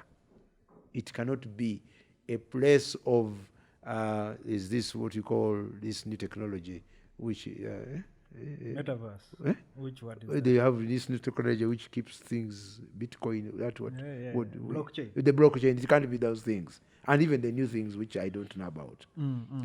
It will be so sad that me and you could leave Earth and we've lost our souls. And our souls cannot be made by science. Yeah. So, again, I think we're going to move on. And the big point here is we shall have agree a discussion. to disagree. We shall have a more discussion. Yeah, we can definitely. I would be willing. I would be very much willing to set up a podcast to just sort of analyze God from very different perspectives, and I can prepare better for that even. But yeah, okay. So the reason, by the way, we had this very long detour was I wanted to pitch to you my theory of success, because I know that we spent a big chunk of and I agree with you a lot on almost everything you say. Although for me, my theory is how much is your mental model of how the world works a reflection of the reality. Like, so if most things you can articulate, you can say and describe to people, but most things you just know. How do you get to know them? So that's a bit. I'm happy about that. There are things you just know. Yeah, exactly. And who informs you about that? So does it mean that in each of our brains there is science in our brains? No. There's life. So this is. I don't understand. We are not going back to that, but this is not about the science. So the idea that I was trying to make, my thought is, the people who, and for me, success to me means happiness, right? The people who are successful, or in who I consider to be the happiest, are the people who have come to understand their environment well enough to be able to predict it to a certain confidence, right? If they can understand the environment without impacting the environment positively, they are not successful. So, okay, no, I mean, from my perspective, no, listen to me. No, you have to. You don't. You don't. I mean, you have to. Because why are you doing even this podcast? Why don't we just discuss and we don't have this thing told to other people? So this is the other element. That's a good point. Issue of the other element is you want to somehow impact them in whichever direction the discussion will go. Yeah. But the fact that you want to impact them causes you to move, and therefore it makes you to be looked upon, to be even looked for, and even to look forward that somebody's going to listen to you. Now, my prayer is that whatever they listen to you, from you, should actually be one that informs them to actually have meaningful lives. I see. The danger would be that you'd be a source and a possible source of a detour, of a block of society, because you believed wrongly. And when they do a U-turn, they realize it was even wrong in the first place to have listened to this podcast. And yet it was a forum and an opportunity to do good. Between me and you, let me tell you, the whole intelligence of all the gurus in the world, all of them put together in one pot, their intelligence is not even a tenth of what God knows. Well, we can't speak for God, for example. Yes. So I must also put it on record, and I want you to also let the listeners know that if for instance, were to believe that there is no God, right? I have no reason to be here. But listen to this. Yeah. I am not saying that I shouldn't. Maybe it's even the right forum to talk about God. But the point I'm trying to say, if it is in the lack of no, I would tolerate it, because then we can inform each other over a period of time until when the grace would come for each of us to make sure that we're on the same page. That grace doesn't mean that it's only me who must make you move to my side, but I must be able to be led by the Spirit to be able to say, this is where the right thing is. Listen, I don't want this to be like some of the radios which were causing people to cut themselves in some of the countries in a genocide.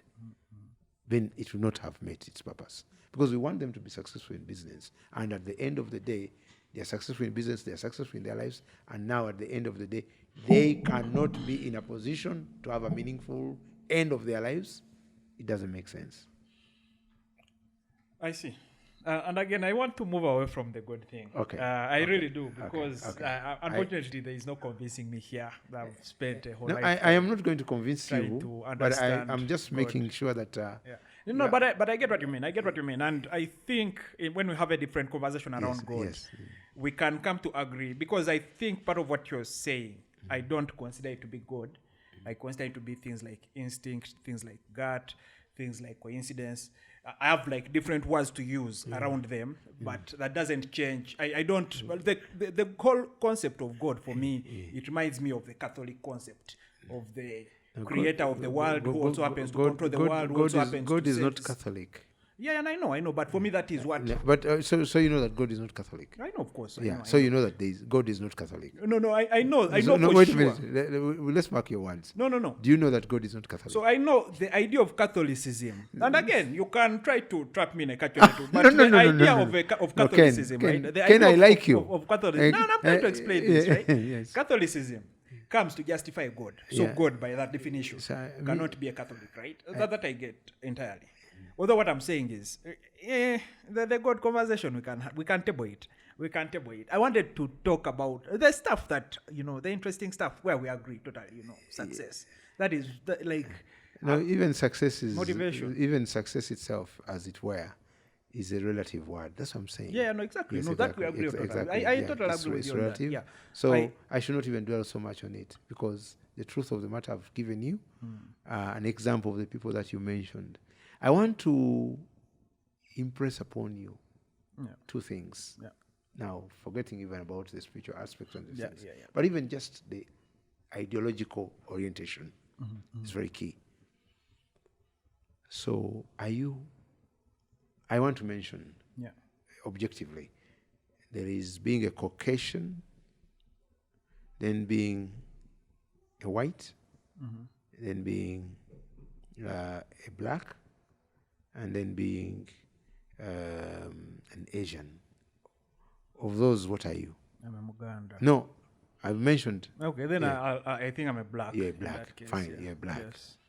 So are you, if you're black, you're most likely an immigrant or one of the indigenous found in some of those places, or you're an African. So what are you? I'm an African. You're an African. Yeah. So if you're an African, you come from one of the African countries. Yes. And any of those countries could be of the 50, 51, I don't know. Yeah. Maybe about. Yeah. So that country is which country? Uganda. So in Uganda, you must be coming from a certain ethnicity. Yes. So where do you come from? I'm in Uganda. Yeah, Uganda. Okay. I want to impress upon you that would you want to promote African ideology, or you want to promote any other ideology which is not African? What is African ideology? No, what I mean, are you proud of being an African? Yes. Okay. Yes. Do you think Africans have got a contribution to the universe? Yeah. No, do you think? Some of them. Most of them. Do you think Africans have a contribution or can have a contribution?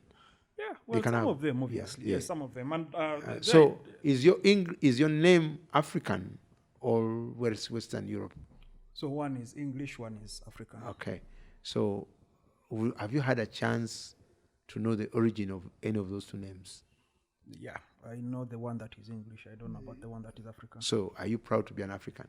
I am. And you don't know about your African name? I'm just ignorant, but I'm proud.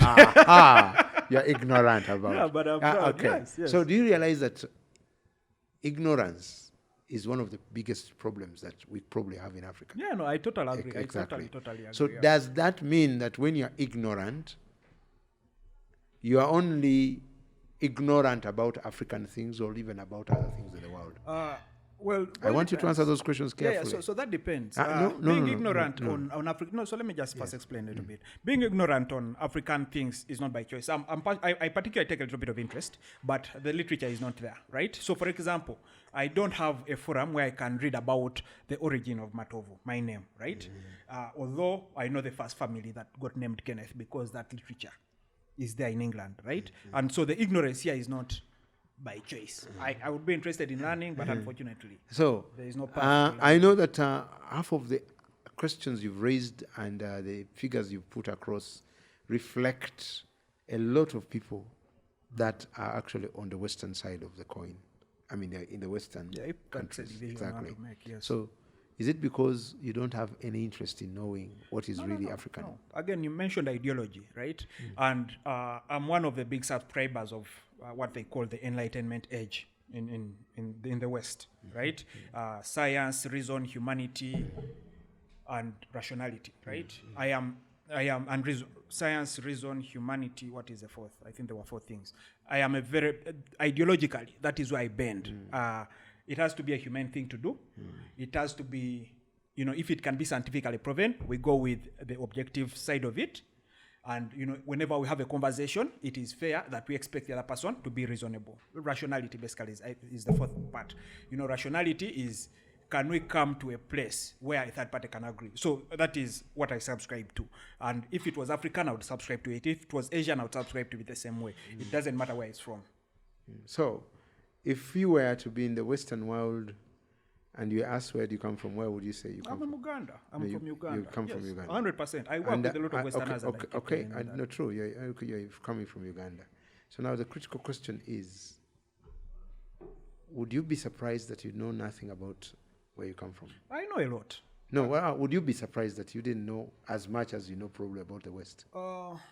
It's a very fair question. I wouldn't. But answer that. No, I wouldn't. No, the reason is there is not enough literature for me to learn about local stuff. No. Yeah? Is everything you've learned through literature? No, the few I've learned from my parents, most of them turned out to be false. No. I'm not. You didn't answer the question. No, the answer is no. I've learned a few from my parents.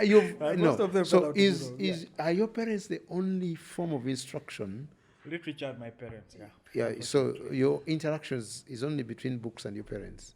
Of course, I'm learning from you. I interact with people and I learn from them. But sort of the major, most impressionable people. So how long have you been out of Uganda? Not for a long time, by the way. When I lived in Uganda, I lived to travel. No, what I'm saying, how long have you lived out of Uganda consecutively? The longest is probably a month, even not 2 months. So have you studied abroad? No, I've studied here. So do you think that now you're more informed about the Western than you're informed about where you come from? No.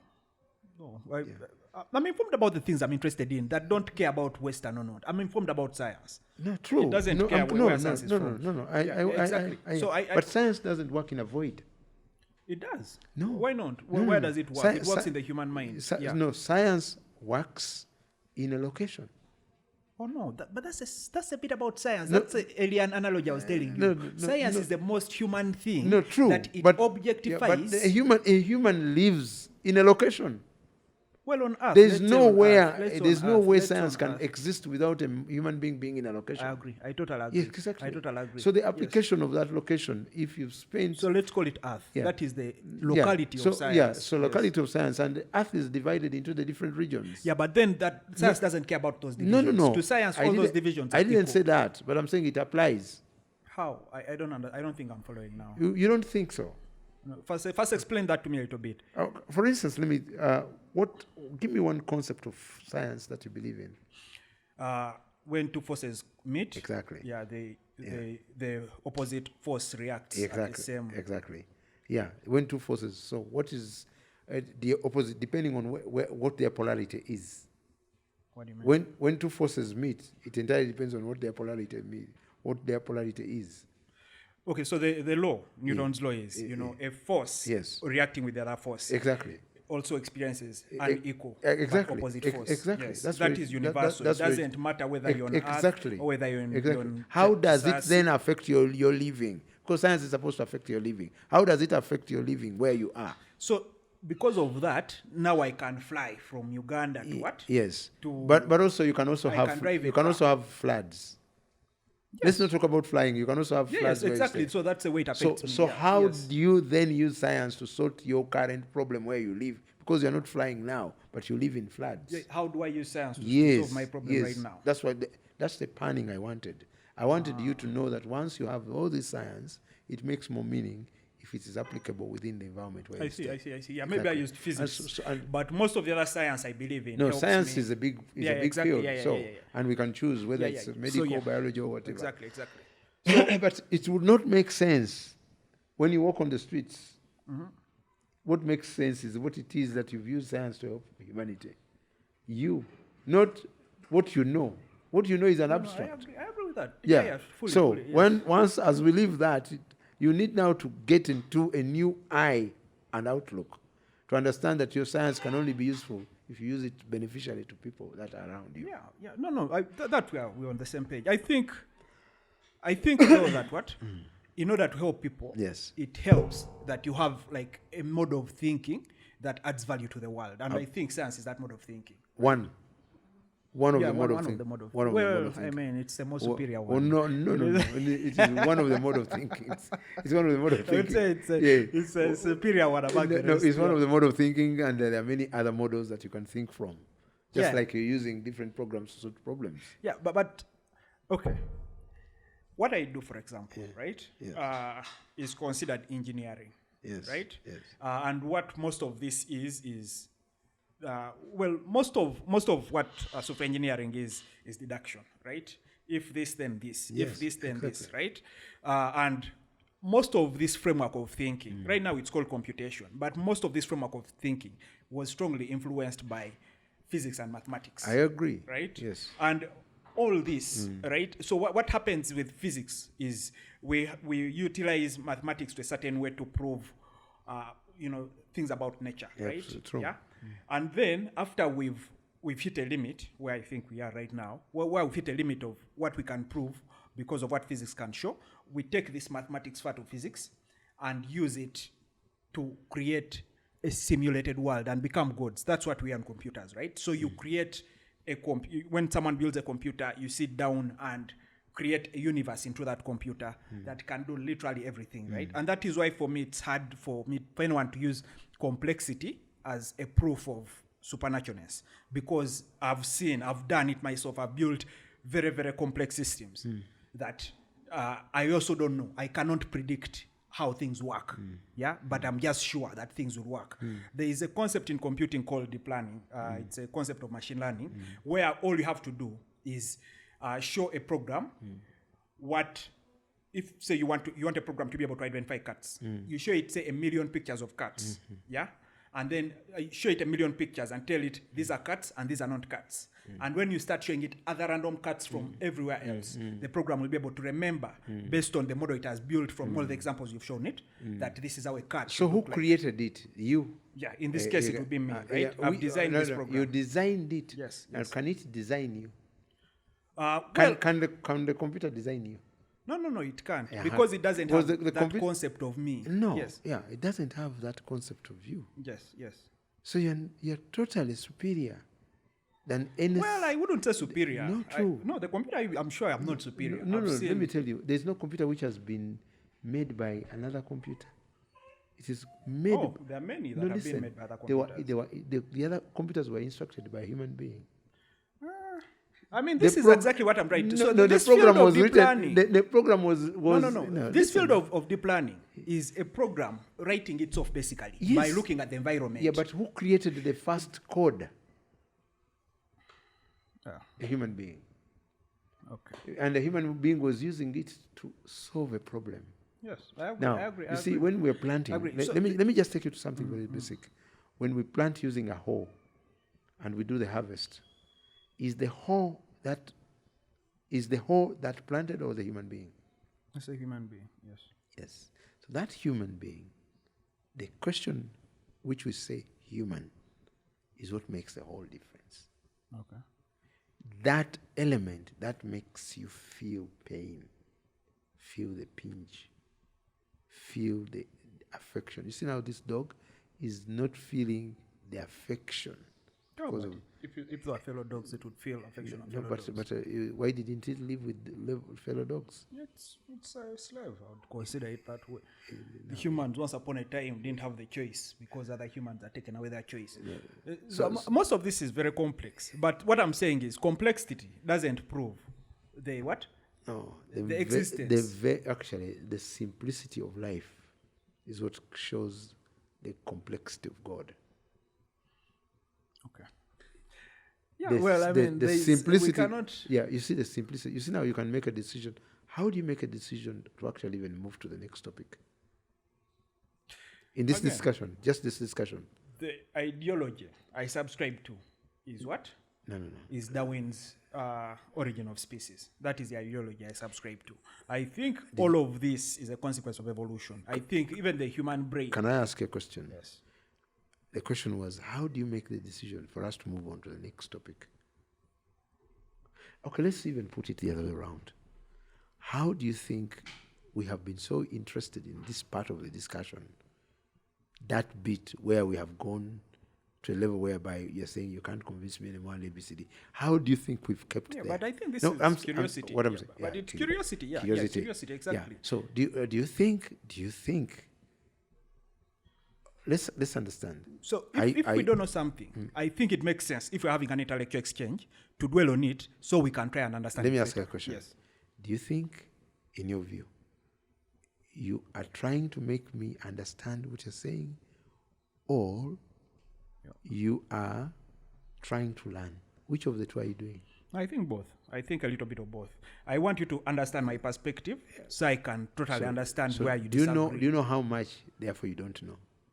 No, I don't know how much I don't know. I don't know how much I don't know. Thank you. Well, I know a little bit of how much I don't know, but not a lot. But because, again, now, the moment what I know is finite, but what I don't know is infinite, right? Like there is a lot that I can even in what you know, there is a question of infinity. Okay. In what you don't know. Sorry, in what you know. No, what I know. No. Because in what you know, you don't know why you know it. That's what I... Okay. Yeah. Okay. Yeah, exactly. Okay. Because now, you're wondering, why are you coding in that language and not in the other? Well, I know why, to be honest. Let me tell you. The moment you get into... No, I honestly don't want even to blame you. And I'm not even here, but I'm here to help you digest some of these things. Now, when we go into the cognitive process of learning... Yes, that I'm very familiar with. And we go through a lot of what is. You might be pleasantly disarmed, not necessarily to be of any religion, but at least not to have the audacity to stand and say some of the statements you have said.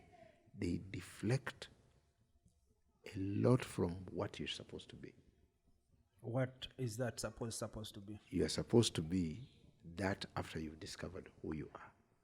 And you haven't discovered who you are. Again, this is where we disagree. Yeah, I think learning is obviously a continuous process. You know, even people who are dying are learning about death because it's the first time they're experiencing it. But again, while we live, at some point... You live? Why we live? You live? Yes, why we live. Thank you. At some point, you cherry pick models, mental models about what makes sense to you about how the world works, right? If most people replace I don't know with the supernatural, instead of saying, why do you think that? Instead of saying, I don't know why I think that, you replace it with because God wants me to think that. For me, that doesn't explain it. For me, it's the same, I don't know. It is not an answer, because if God is the blanket answer to all I don't knows, the problem with that is it restricts our ability to learn more. I see where you're coming from. By the way, to learn more. The ability to learn more does not even superimpose to say that because you want to learn more, therefore because you've learned more, therefore there is no God. The wanting to learn more is very welcome. I actually want to welcome it because that's what makes you. It only helps you when you learn more. Finally, after you've learned more, then you get to know that in all this learning I've had, at the end of each summation, the result is the same. There will be the end of life, and this is a very, very big assurance that there will be life after death. Are you familiar with... Did you hear what I said? Yes, I did. So does that resonate a little bit? That's why I'm asking this, right? Are you familiar with the Eastern sort of mystical teachings, Buddhism, Hinduism? Are you familiar with those teachings? I have scanned through a lot of teachings.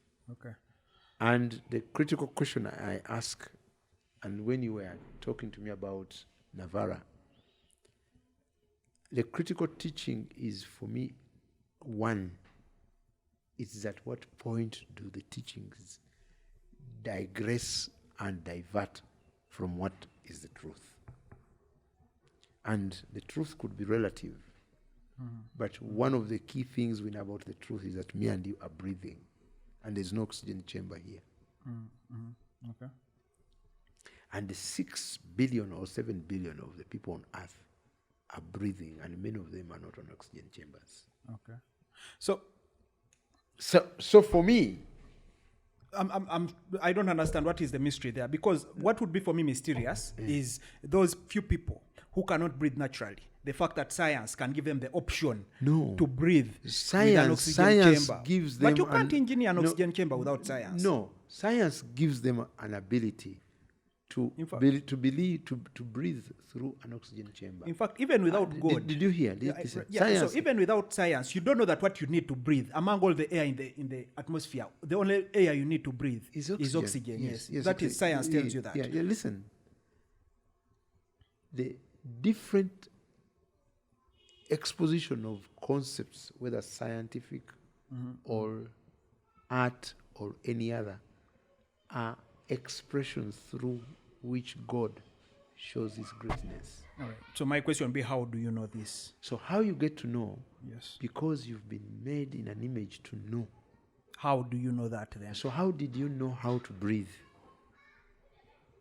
I don't know how to breathe. I just breathe. Yes, it's not the knowledge. But I'm saying what you're asserting is something that I like where you're going. Yes, I like where you're going. Yes. And if you go there, that's a great avenue for us to take. How did you learn to walk? Or at least, let me even put to you. I think I was trained. You're trained? Yeah. By who? By the parents. Who? The parents. There is no. I am a parent. You're not a parent yourself. So I know. I have 31-year-olds like you, actually 32 twins, and then I have the others who follow them. But now listen. Yeah, I can't argue about childhood. I never taught none of them to walk. I found them walking. I see. Okay. Let me tell you, and that is an experience all the way through. I see. I have not taught any of them to say tata, and that's the first syllable every child does. They don't say mama. I have not shown them how to love. They just loved. It was an experience. And as they suckle from their mother's breast, they're able to know whether this mother is bad or even good. That at some point, any of them could stop to say, I'm not going to suckle that woman again. The point I'm trying to say, that cognition, in a car we call it ignition. The cognition is a ta which starts in every person. Now, I'm going to ask you. We are whites, Caucasians, blacks, you took away from that discussion, and Asians and all those colors that we want to brand ourselves. Why is it that for all of us it is 9 months? So I agree. So again, the answer could be for me. A valid answer could be I don't know. The answer cannot be because of God. No. Yes. If you say you don't know, it is fair enough. Okay. But you don't have the platform to say it cannot be God. Oh no, true. Okay, that's not what I'm. So your lack of knowledge. I think there was a misunderstanding. Okay, so my stand is that you don't want to say there is no proof that there is a God. Not that there is no proof that there is. Let's not even go there yet. Yeah. So I want us to go there. I totally agree with you now on that. Yeah. Your lack of knowledge does not mean that there is no existence of certain things. Yeah. No. True. Exactly. That I understand. That I understand. Now I'm coming. You're not being aware of the districts of Uganda does not mean that they don't exist. They are there. In fact, I'm shocked. You might not know even the county where you're living. I don't know where this office is, but I know where I'm living. Exactly. Okay. Exactly. Yeah. So no, that's so you're not knowing does not mean lack of existence. It's a principle. What about the other side of the coin? I'm coming. Yeah. What about the other side of the coin? Yeah. I'm coming. Okay. You're not knowing does not mean that something that does not exist. But it also doesn't mean that any existence for which you don't know the existence, any existence of that which you don't know is an explanation of an initiation of that to be. You get? I use the formula if a lot in almost my maiden programmings, using some of the various softwares that you might have, or even the very simple ones that are on our surface. The critical thing is that they do the work. If you don't know, and that's a big if you didn't know, or you don't know, you see, they mean two different things. If you didn't know, that means nobody cared, or even you never cared to know. But if you don't know, that means you need to know. You might be in the need to know. Because when you begin to know, then you make a good judgment. You cannot judge something you don't know about. For instance, I believe that science exists. Well, the thing about science is you don't have to believe. Listen, no. That is the beauty about science. No, I believe that science exists. Because belief is a higher level. I know we've already went off the whatever. Belief is a higher level. How do you mean? It's a higher level than knowing. Knowledge is a smaller level than belief. I don't agree with that at all. I do not agree with that at all. We are going to call in Odoki to help us. So knowledge is a lower level in terms of ranking than a belief. All right. Okay. Dennis, yeah? We need to have the conversation of science versus God, because I think you're very interested in this. But unfortunately, we still have to end this at some point. Okay. Right? Yeah, yes. We do. And you make some good points. I want to clarify that while it is true that my ignorance of something does not prove its non-existence. Exactly. My ignorance of something does not prove its existence either. Right, so that is also no. When you're ignorant about his existence, the truth of the matter is that it does not negate the existence. So okay, right now, yes. Right so now, the existence is there. No, so right now, you don't know for sure whether there is a BMW in this bedroom. Right? You don't know for sure. This is my example, right? I don't know, but I cannot say that it doesn't exist. Yeah, exactly. Yeah. Exactly. I can't say that it doesn't exist. But that, you not knowing doesn't necessarily mean that it's what? It's there. That's what I'm saying. So my question, and I think actually this we just misunderstood ourselves on the beginning. I don't know that there is God, right?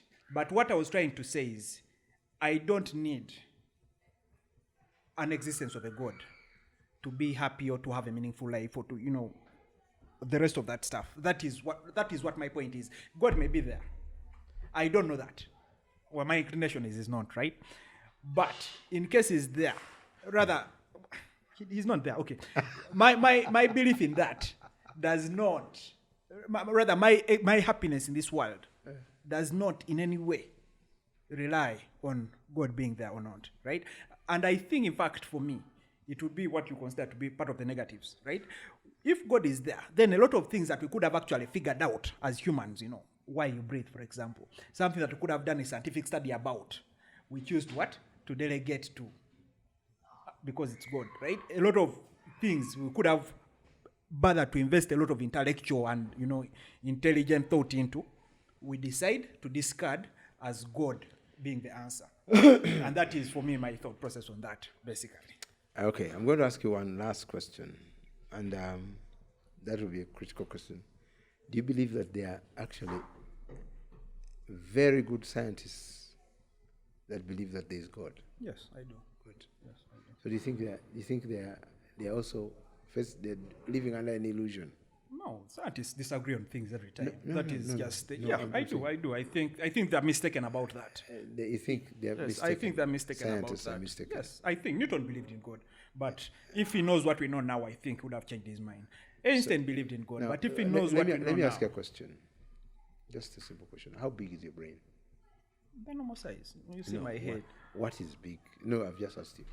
How big is your brain? I don't know. You can't see my head. No. The part where the brain is actually, the size of the brain does not. The size of the head does not. Oh no, it does. It does not in any way relate. It does. So all the entire brain of a human being, averagely, is about 1.2 kilograms. Yeah, so that's my size as well. Yeah, that's what I'm saying. The entire. Yeah. So why is it not? I'm just asking. Why isn't it 1.5 kilograms? Evolution. The brain of other creatures that we share the same ancestors with are way smaller, and this is reflected in how superior we are compared to them. So how long do you think the transition from that migration to where we are, at what rate do you think all our brains could have reached 1.2 kilograms on average? Well, say... and globally. I don't know. I think the number is 8 million years, according to archaeologists. So all of us are growing to grow the same brain at 1.2 kilograms? On average, yes. Yeah, as a species, we've evolved. So what I want to show you, is that discussion requires you to be more intellectual. I think that's what I'm being. That's what I'm saying. No, yeah. When you become more intellectually astute, because the intellectual is not books. I think it isn't. I mean, I'm also going to disagree on that, because I think the real definition of intellectual is... No, I'm just intellect. Are you saying intelligence or intellect? Because intellect is books. It comes... No, listen. When you're intelligent, it's not books. Yes, I agree with that. When you're intelligent, intelligent is not books. I totally agree with that. Yes. And intellectuals come from intelligence. No, intellectuals. Listen. Let me come from studying. Let me guide you. It's only intelligent people who become intellectuals. No, I know very many intellectuals who are idiots. No, let me tell you, and that's I'm trying to warn you. That's the point. You had better chosen to be intelligent than to be an intellectual. I agree. That is my choice. Yes. You get? Yes. You better become an intelligent person rather than an intellectual. That is my choice as well. And because you can be an intellectual in the wrong alley. Yeah, I agree with totally. I agree with that.